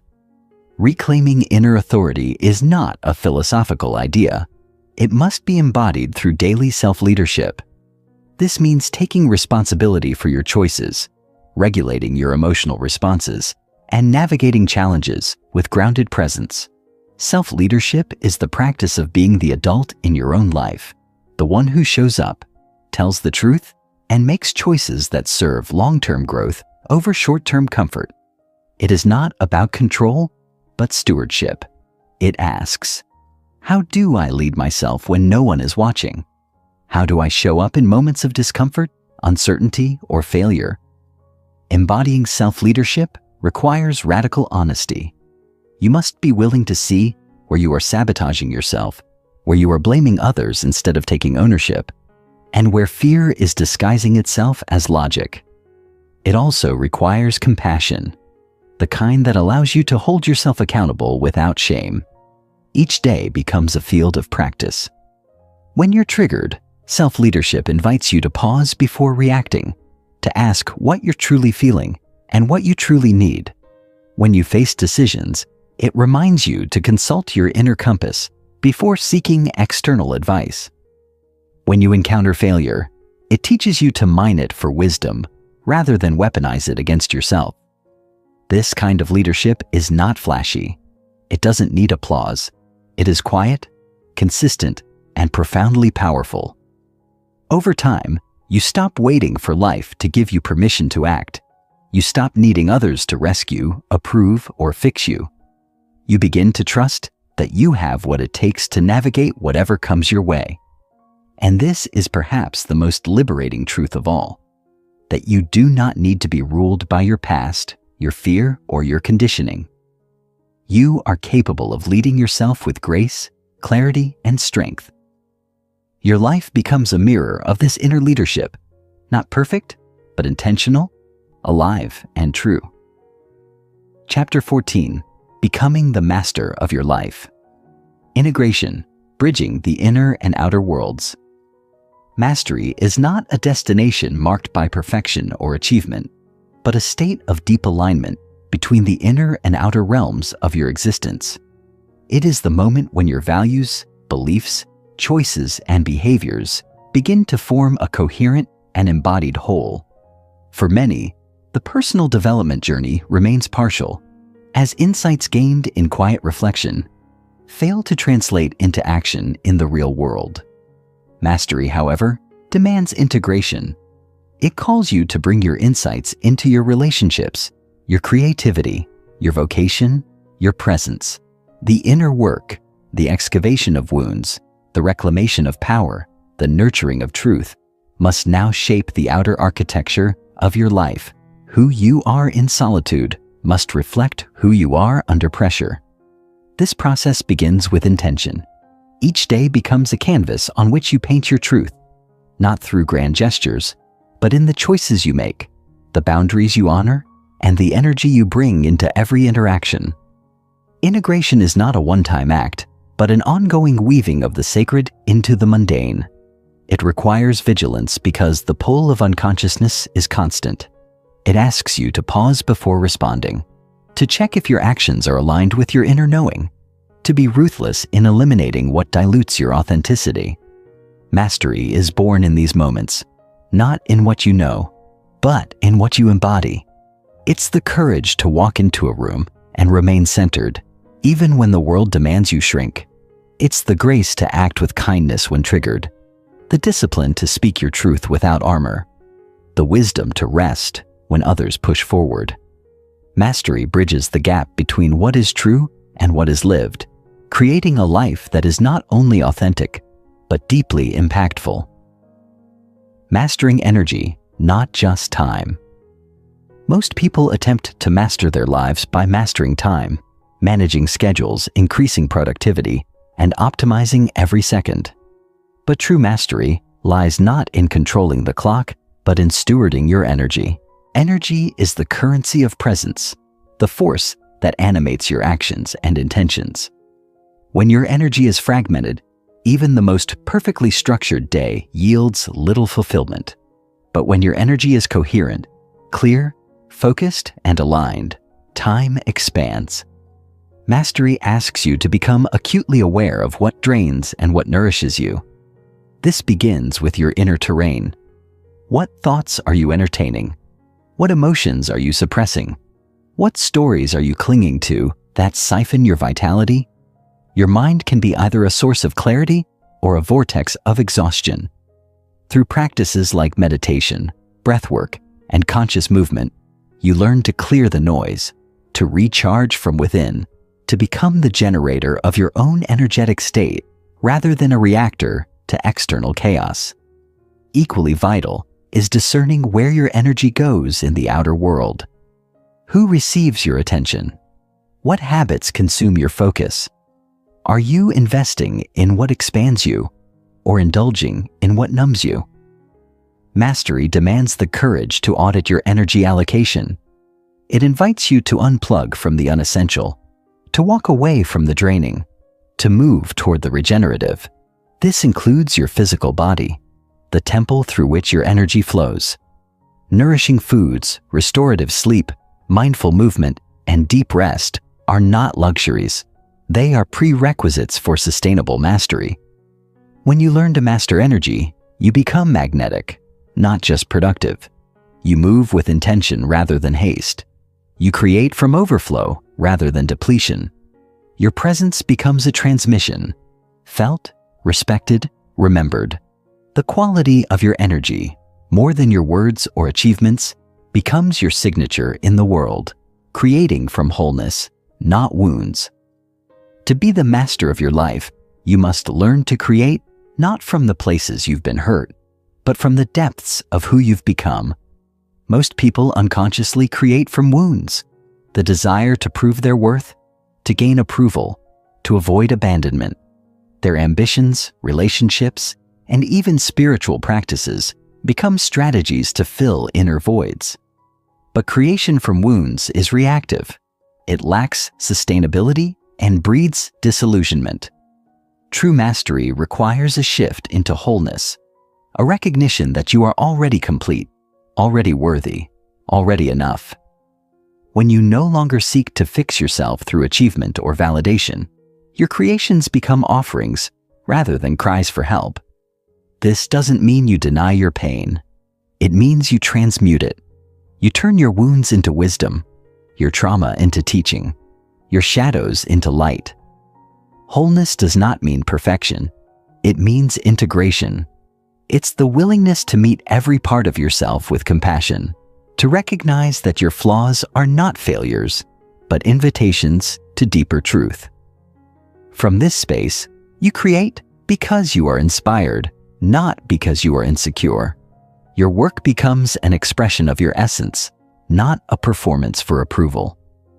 Your relationships become spaces for intimacy, not arenas for validation. Your goals become aligned with purpose, not propelled by fear. Mastery invites you to check the source of your actions. Are you chasing or expressing? Are you proving or offering? Are you escaping or engaging? When you create from wholeness, you shift from survival to sovereignty. You become less attached to outcomes because your worth is no longer on the line. You begin to trust the process, to find joy in the doing, to witness life unfolding through you rather than being forced by you. This kind of creation is powerful, magnetic, and healing, not just for you, but for everyone it touches. Living legacy, becoming the lighthouse. At the pinnacle of mastery, the question is no longer, what can I get, but what can I give? Your life becomes less about accumulation and more about contribution, not out of obligation, but out of overflow. You have filled your own cup to the brim, and now it spills into the world, not with martyrdom, but with grace. This is the moment you become a lighthouse, not by forcing others to change, but by standing so fully in your truth that it lights the way. You no longer shrink for the comfort of others, nor do you inflate to gain their praise. You simply are, steady, radiant, unshakable. Your very being becomes a teaching. The way you walk through grief, the way you honor your boundaries, the way you hold yourself with compassion, all of it becomes medicine for those still searching. This is your living legacy. It's not the titles you collect or the wealth you amass, but the frequency you leave behind. People may forget what you did, but they will never forget how you made them feel in your presence. Legacy is not reserved for the elite. It's created in everyday moments. The kindness you extend to a stranger, the authenticity you bring to a conversation, the courage you embody in your choices. Mastery invites you to see every interaction as an opportunity to transmit your values. Are you living as an embodiment of your highest truth? Or are you compromising for comfort? Are you cultivating spaces where others can be free?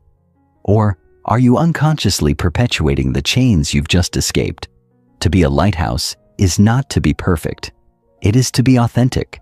It is to radiate without demanding. It is to shine even when the storm rages. You do not chase ships. You remain rooted and visible. In this final chapter, you realize mastery is not a peak, but a practice, a daily devotion to truth, alignment, and presence. You become less concerned with being seen and more devoted to seeing clearly. You trust yourself. You lead yourself. You live with intention. And in doing so, you become the master of your life, not by controlling everything, but by aligning with what is most true. Your journey no longer seeks arrival, for you have arrived in yourself, for yourself, as yourself. Chapter 15. Living as your true self. A new way of being, integration, beyond the breakthrough. When the dust of transformation settles, when the breakthroughs fade into memory, when the emotional waves still and you're left standing in the quiet, this is where the real work begins. Not in the moments of revelation, but in the daily, deliberate choice to live in alignment with your true self. Integration is not glamorous. It does not always feel like fireworks or epiphanies. It often shows up in the mundane, choosing silence over distraction, honesty over comfort, presence over performance. It's in the subtle yet seismic shift where your identity no longer comes from survival patterns, but from soul truth. This is the chapter where the echo of every inner excavation becomes the rhythm of your life, where what once felt like new awareness becomes your new normal. You begin to realize that reclaiming your true self wasn't a moment. It was a return, remembrance. And now that you remember, you cannot unknow it. You cannot slip back into unconscious patterns without noticing the dissonance. The lies no longer sit well. The masks feel heavier. The roles you once played so effortlessly now feel foreign, tight, suffocating. This discomfort is not regression. It's a sign of awakening. Integration is the sacred act of embodying everything you've learned again and again until your outer world begins to reflect the inner wholeness you've claimed. And this quiet, grounded, unapologetic wholeness is where the true self lives. Embodying wholeness in everyday life. To live as your true self is to show up rooted, not reactive, present, not performative, alive, not automated. But wholeness isn't just a feeling, it's a practice. One cultivated moment by moment, choice by choice. You start to notice how your nervous system responds to chaos, not by shrinking, but by pausing. You witness your thoughts before they spiral. You catch yourself mid-pattern and choose differently. That is embodiment. It doesn't mean perfection. It means presence. It means responding to life from your core, not your conditioning. And that presence bleeds into everything. How you speak, how you love, how you listen, how you rest. It reshapes your habits, your home, your calendar, your conversations. You start honoring your energy instead of exploiting it. You stop seeking external validation because internal alignment becomes enough. And from that place, relationships shift. Some will deepen, others will fall away. Both are sacred. You no longer hold on to what's not meant for you out of guilt, fear, or obligation. You let go with love. And in that space, new energy enters. More aligned, more nourishing, more true. The world begins to reflect back the clarity you've cultivated inside. You live lighter, not because life got easier, but because you're no longer carrying what was never yours to hold. Wholeness isn't something you chase, it's something you come home to. And the more you choose it, the more natural it becomes. Courage, boundaries, and authentic expression. Living as your true self will require courage. Daily, gritty, quiet courage. The kind that speaks the truth even when your voice shakes. The kind that walks away from what's familiar when it no longer feels aligned. The kind that holds boundaries not to push people away, but to protect your peace. Courage is not loud. It doesn't always roar. Sometimes it's the whisper that says, "No more," or "Not this time," or "I'm choosing me now." When you stop abandoning yourself for the comfort of others, you disrupt patterns generations deep. You become a chain breaker, a pattern interrupter. And yes, that will shake things. It will trigger discomfort in you and in those around you. But the discomfort is a doorway. Every time you choose truth over people-pleasing, you strengthen your trust in yourself. Every time you express from your essence, not your ego, you create space for deeper, more authentic connection. Expression becomes sacred.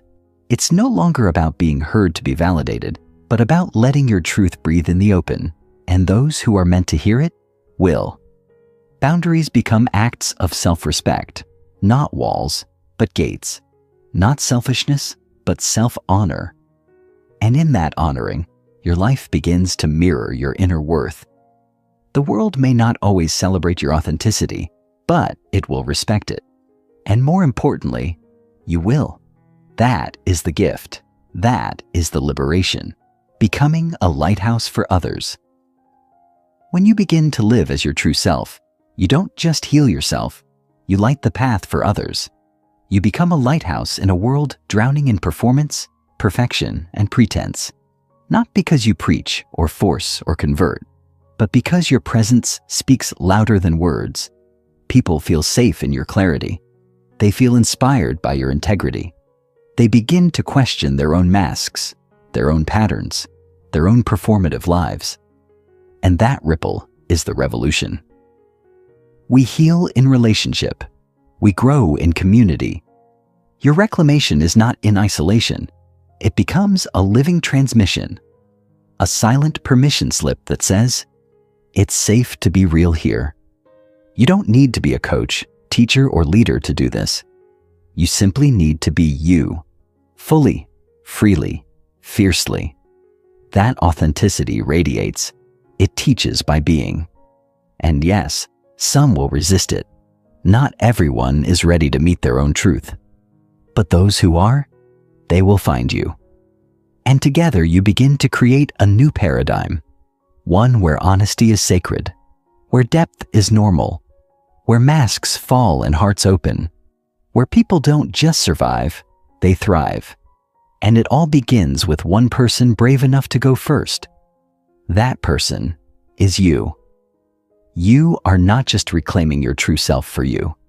You are reclaiming it for your lineage, for your community, for the world that desperately needs more truth, more love, more realness. The journey continues. This may be the final chapter of this audiobook, but it is not the end. In truth, it is only the beginning, because living as your true self is not a destination. It is a devotion, a living, breathing commitment to alignment every single day. You will falter, you will forget, you will fall back into old patterns. That is not failure. It is part of the path. What matters is not perfection. What matters is that you return. Again and again you return. To your breath, to your body, to your truth. Each return is a victory. Each return is a recalibration. Over time, the true self becomes your home frequency, the steady hum beneath the chaos, the compass that guides you when the world spins fast and loud. You will keep growing. You will keep shedding. You will keep evolving. And as you do, you will continue to remember more of who you are, not because you were incomplete, but because life will keep offering you mirrors, invitations, and opportunities to deepen your embodiment. The tools in this audiobook are yours now. Use them. Return to the chapters when you need them. Let the words meet you again from this new version of yourself. Let your journal continue the dialogue. Let your life become the reflection of everything you've remembered here. Because you were never broken. You were never lost. You were simply becoming. And now, you've arrived, not at an end, but at a beginning. A beginning where you no longer seek yourself in the world because you found yourself within. A beginning where you walk with your head high, not out of ego, but out of alignment. A beginning where you speak your truth, not to be right, but to be real. A beginning where you choose yourself, not to reject others, but to finally accept you. The true you, the one who has been waiting patiently, lovingly, fiercely, for this moment. Welcome home.